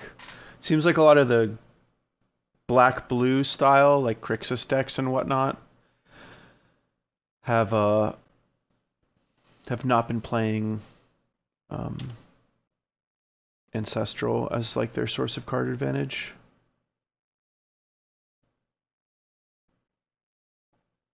And even though Lingering Souls is not a particularly powerful card, is most certainly going to be just what the doctor ordered in this situation.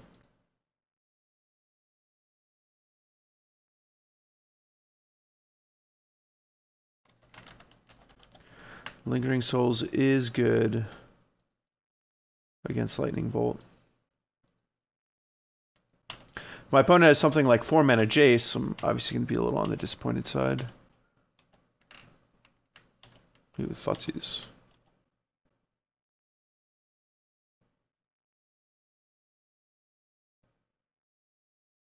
Another Ancestral, jeez. And it looks like my opponent is, in fact, Grixis.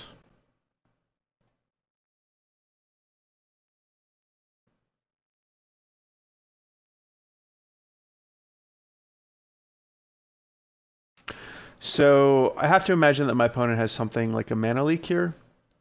So I'm going to see if I can bait it out by casting a Lingering Souls.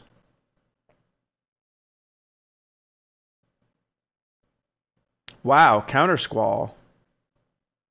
So I could play a 1/1 Street Wraith, a 1/1 Death Shadow, but my opponent could bolt it, and not even my Street Wraith would save it. So I think this is a good opportunity to just Thoughtseize.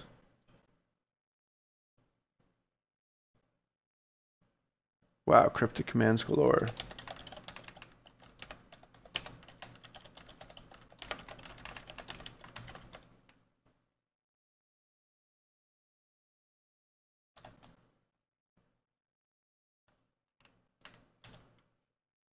So I might actually want to be a little careful about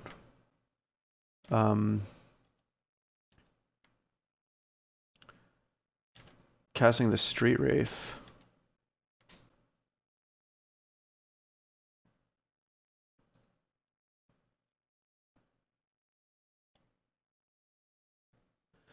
And now I don't really want to play my Liliana into that Cryptic command. I feel like if I do nothing, my opponent's just gonna bounce a Spirit and draw a card. So I feel like I might as well run out the Death Shadow. There's a chance my opponent just tries to bolt it instead. I could save it with the Street Wraith and still have Fatal Push, Abrupt Decay mana available.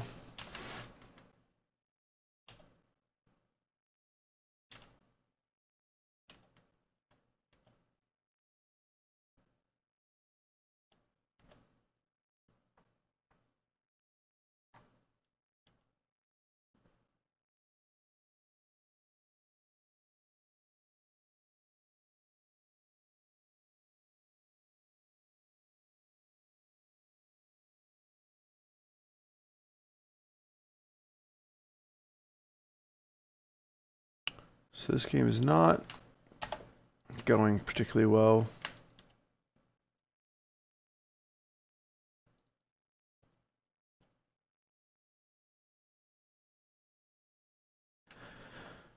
So I'll be dead to Lightning Bolt, Snapcaster, Bolt, untap, attack with Creeping Tar Pit. Can't imagine I get very far by not playing the Liliana, but I just can't imagine playing Liliana does anything but give my opponent a really good chance to kill me.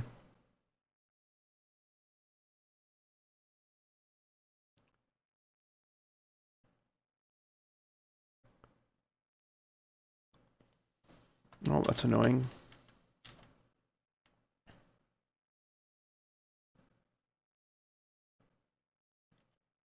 A little surprised my opponent didn't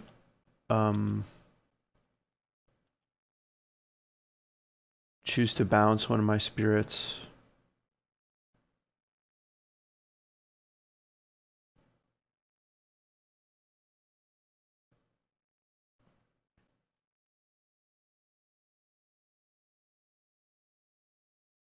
Meta Knight, a hand that was just threat light, not much discard, a lot of removal, and my opponent's hand lined up perfectly against it.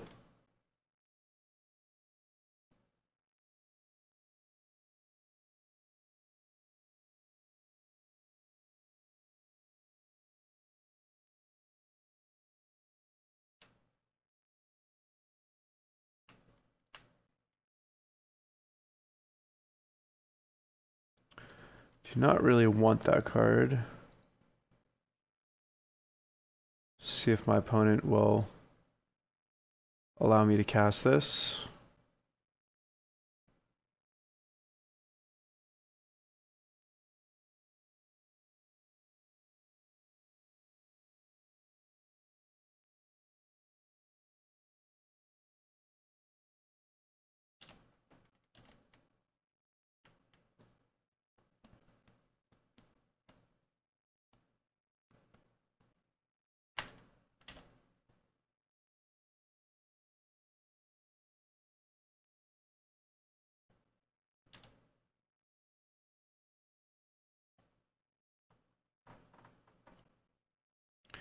All right, almost dead.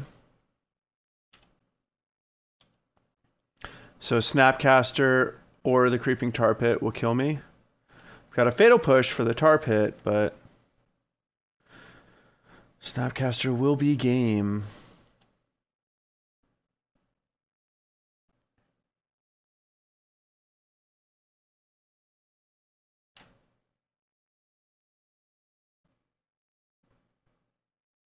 These Lingering Souls have done a lot of good work, though.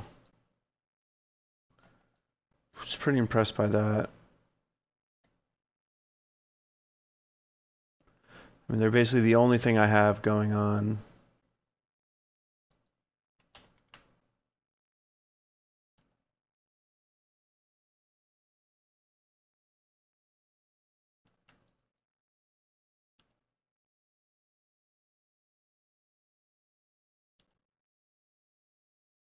I think here I do nothing. I think I need to keep up 2 removal spells to kill this Creeping Tar Pit.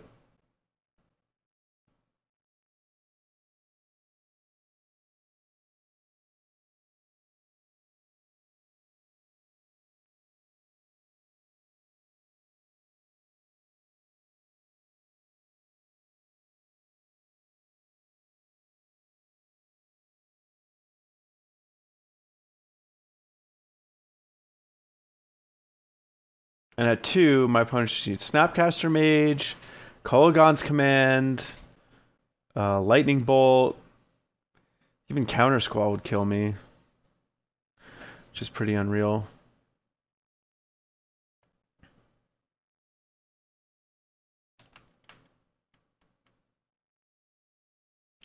And this is crazy. My opponent's letting me get this close to killing him.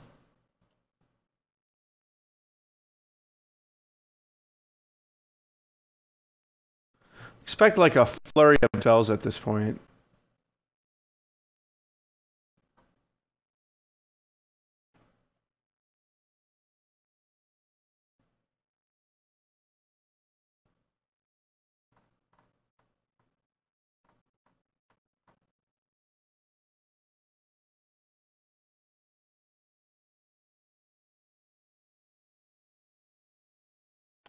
Thoughtseize seems like a pretty good card to discard.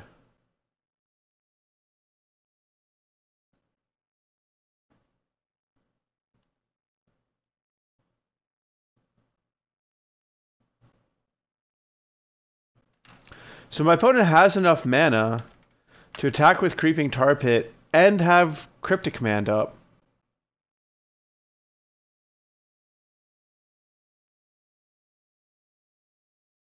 And if there's a mana leak or Counter Squall, it'll do just fine. Seems like if my opponent has any counter spell at all. Alright, there we go. We're out of here. That did not go well. It always feels extra icky when you have one of those really long games and you just didn't use your mana and didn't cast your spells, but it really felt like I just didn't have any good opportunities to do so.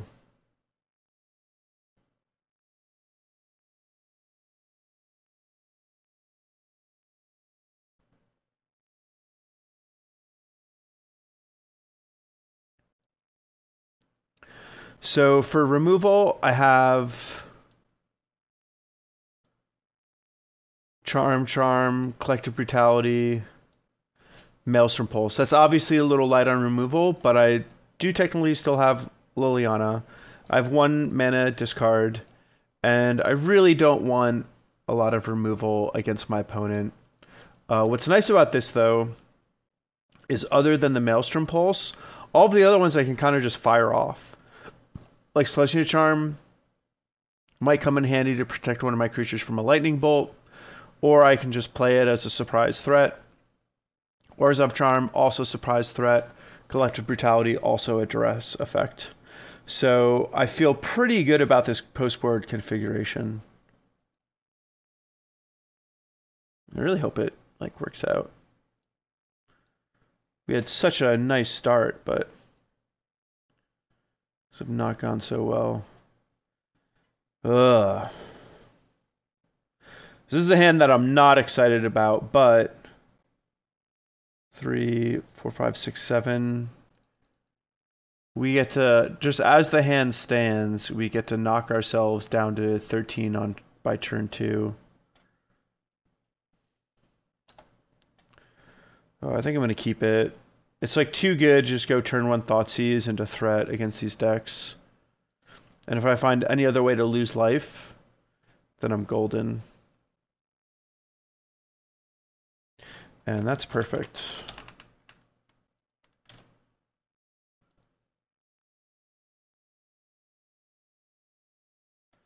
So now we are on track for a turn to Death Shadow. And I guess I'll have to take the Terminate because of that.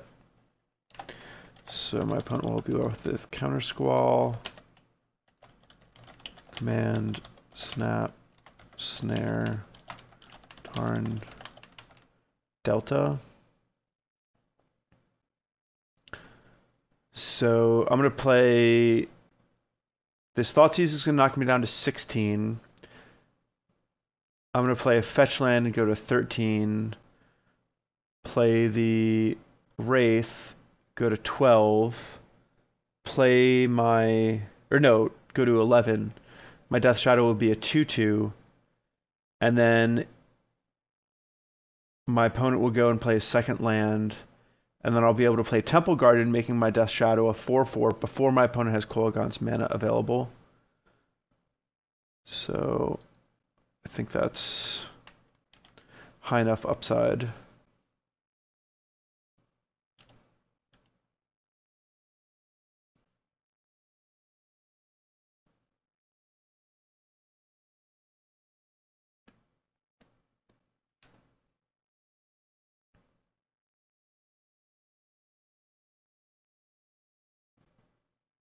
If my opponent's thinking this long, it makes me think that he drew a Creeping Tar Pit.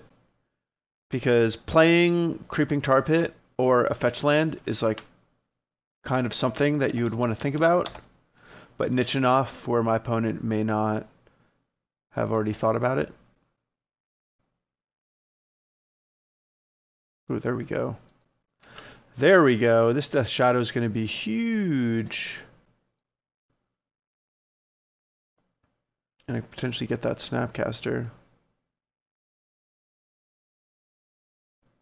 Ah, my opponent was thinking about playing Ancestral. That makes sense too.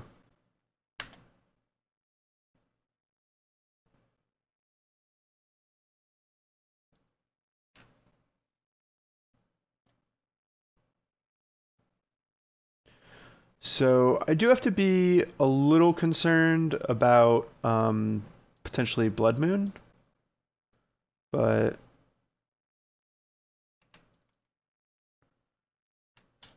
I think I'll mostly be fine. So I'm not going to play the Street Wraith yet. Those were definitely the, like, Thoughtseize and Death Shadow was definitely the two best cards I could have cast that turn, and I don't think it would have changed any of my decisions. And if my opponent just top decks a Lightning Bolt here, my opponent might just try to bolt my Death Shadow, and then I could Street Wraith in response, and that would be awesome for me.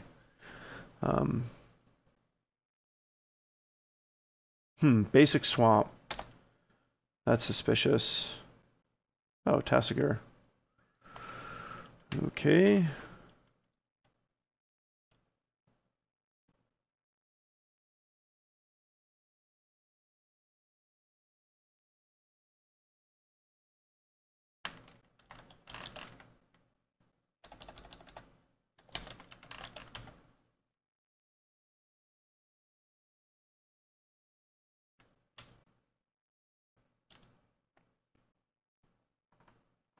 So I think there's no way that my opponent blocks here in a million years. And maybe this is actually just bad play on my part, and I should just Street Wraith pre-combat in case I hit a Thoughtseize and can crunch in for even more damage. Whoa! I think my opponent thought this was a bluff. Holy cow. Well, I didn't see that coming. That's for sure. Oh, and I got a Traverse on top? That's a goodie.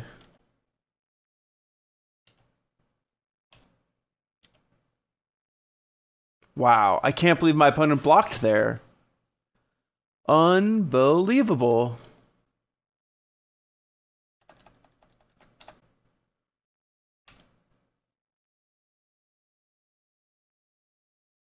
So my opponent does have that Counter Squall that I want to be careful about.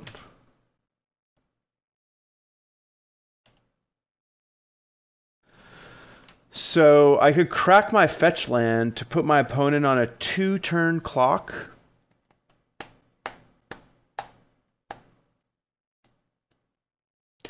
And I know my opponent has Command, Snare, and Counter Squall, so I think I'm going to do that.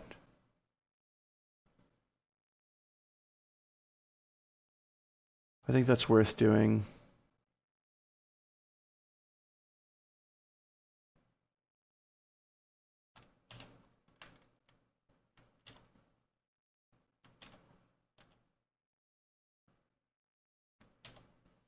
Otherwise, it would be a 3-turn clock, which is a lot more.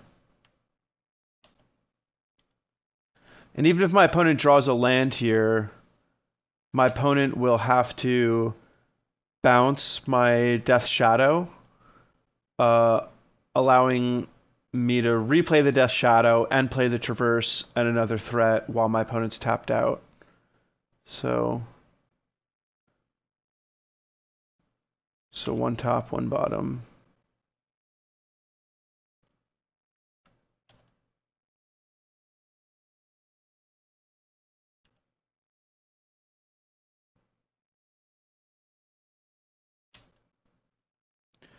All right, so I think I want to Traverse just for another Death Shadow.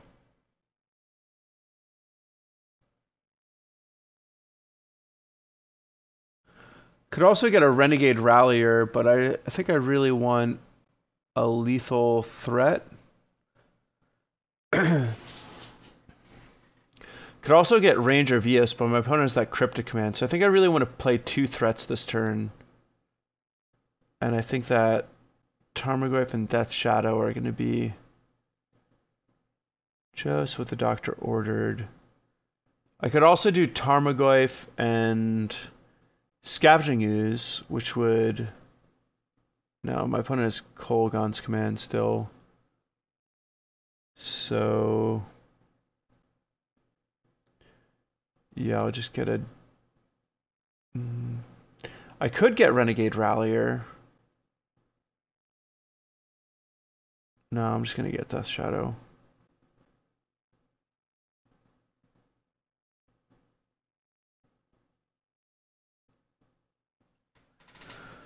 It's just too good.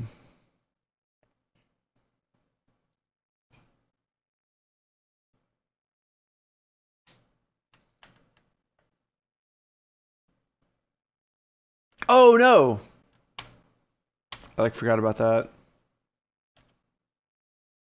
So yeah, I should have just gotten the Renegade Rallier. Oh man, it's 2 a.m. Not my finest hour. Yeah, Renegade Rallier would have been a lot better.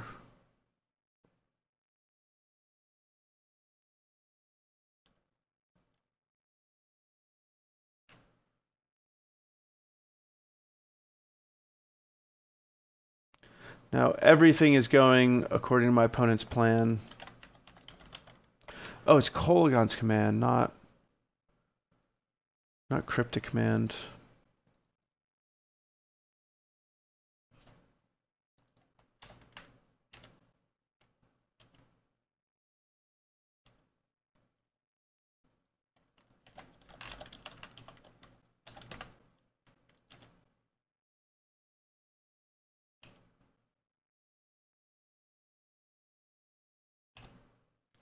So there are no lands in my deck that this Windswept Heath can fetch.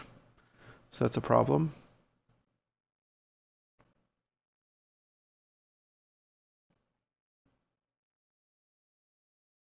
And this is just a good classic Grixis control deck, which is looking pretty nice. Probably wouldn't have looked as nice if I had properly gotten Renegade Rallier when I was supposed to. Yeah, now my opponent has that Counter Squall in hand. There's no way I'm playing this Liliana into it. I need to draw like a Thoughtseize or Inquisition.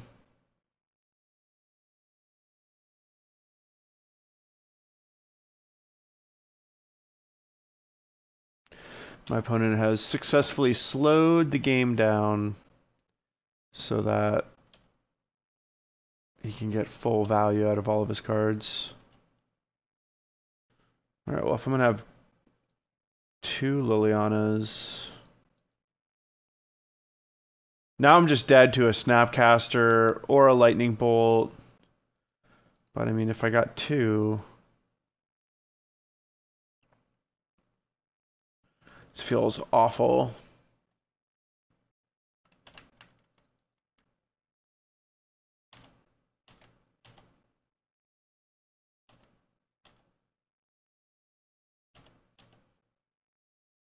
I'm just dead to so many things.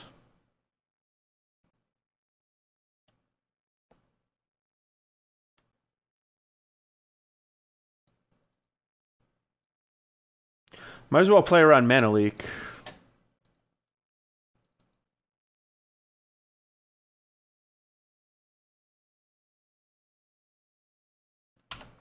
Wow, negate. Jeez.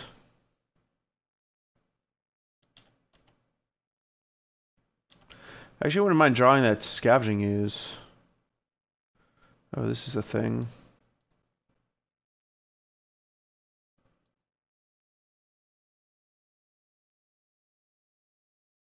I think my time to play around something like Anger of the Gods has long since passed. Also, I don't think my opponent would have something like that. My opponent might have something like Damnation. But... Wow! Well, that punishes me for playing them all at once. I think I like have to try to do the 2-turn clock though. With me at 2, there's just so many things my opponent can draw that kill me.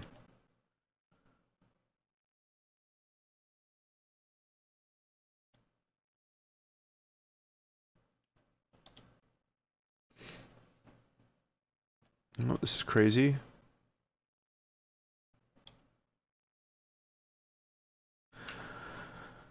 Well, I guess I kind of got what I wished for.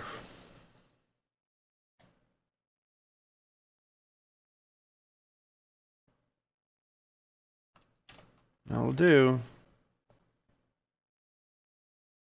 Normally the way I would like to play this is to, you know, have a threat like that and hold on to it until I find a Thoughtseize or discard card, but because I'm so worried about my opponent just playing something that kills me, I feel the need to just run out my stuff as soon as I find it.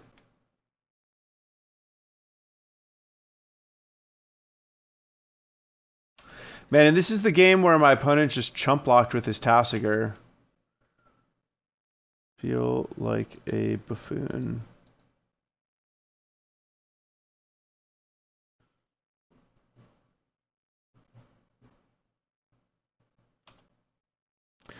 All right, Mr. Knight. You can do it. I have faith in you.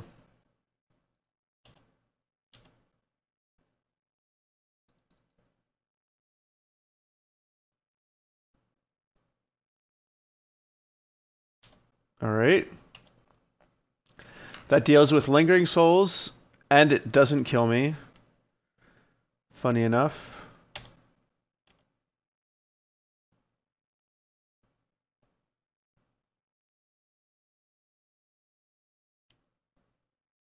Starting to get a little on the ridiculous side.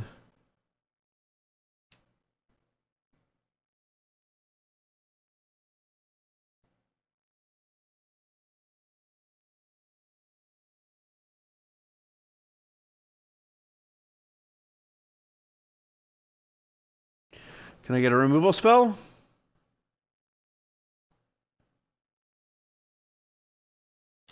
All right, you've terminated my token.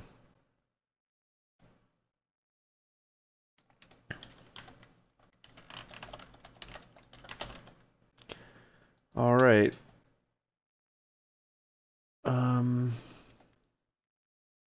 So that means I can get a Death Shadow back at the end of my opponent's turn, potentially.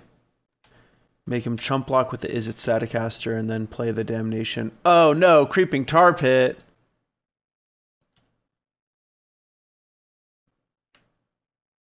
That's going to be a problem.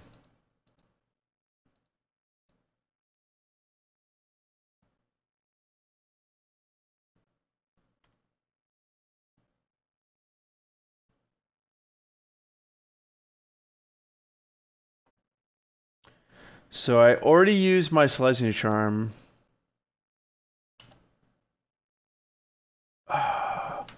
No, it's unblockable.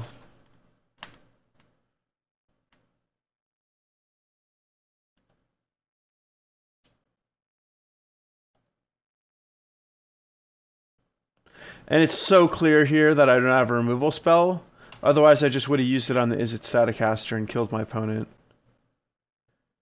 And my opponent has no other good options on their turn except to activate this Creeping Tar Pit. Oh, I can't believe that this is the way this night is going to end. Man, this day has been the worst. I mean, I did not play well, so I do deserve to lose, but I just didn't want it to be this way. Alright, well, I still think this deck is gas. And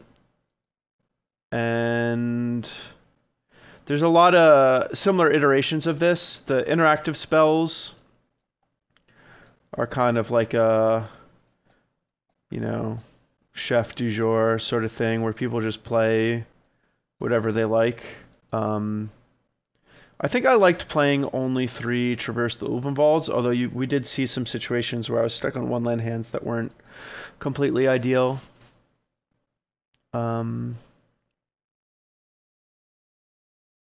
also liked both of the charms. The card that I didn't really like that much was actually Abrupt Decay. 1-for-1 removal is like just not what it used to be.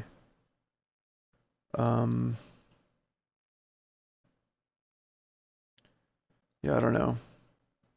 Well, I'll probably have a slightly updated list at the end of the article once I think about it for a little bit. But thank you so much for watching. You guys are great. And I look forward to seeing you all again next week. Have a good one.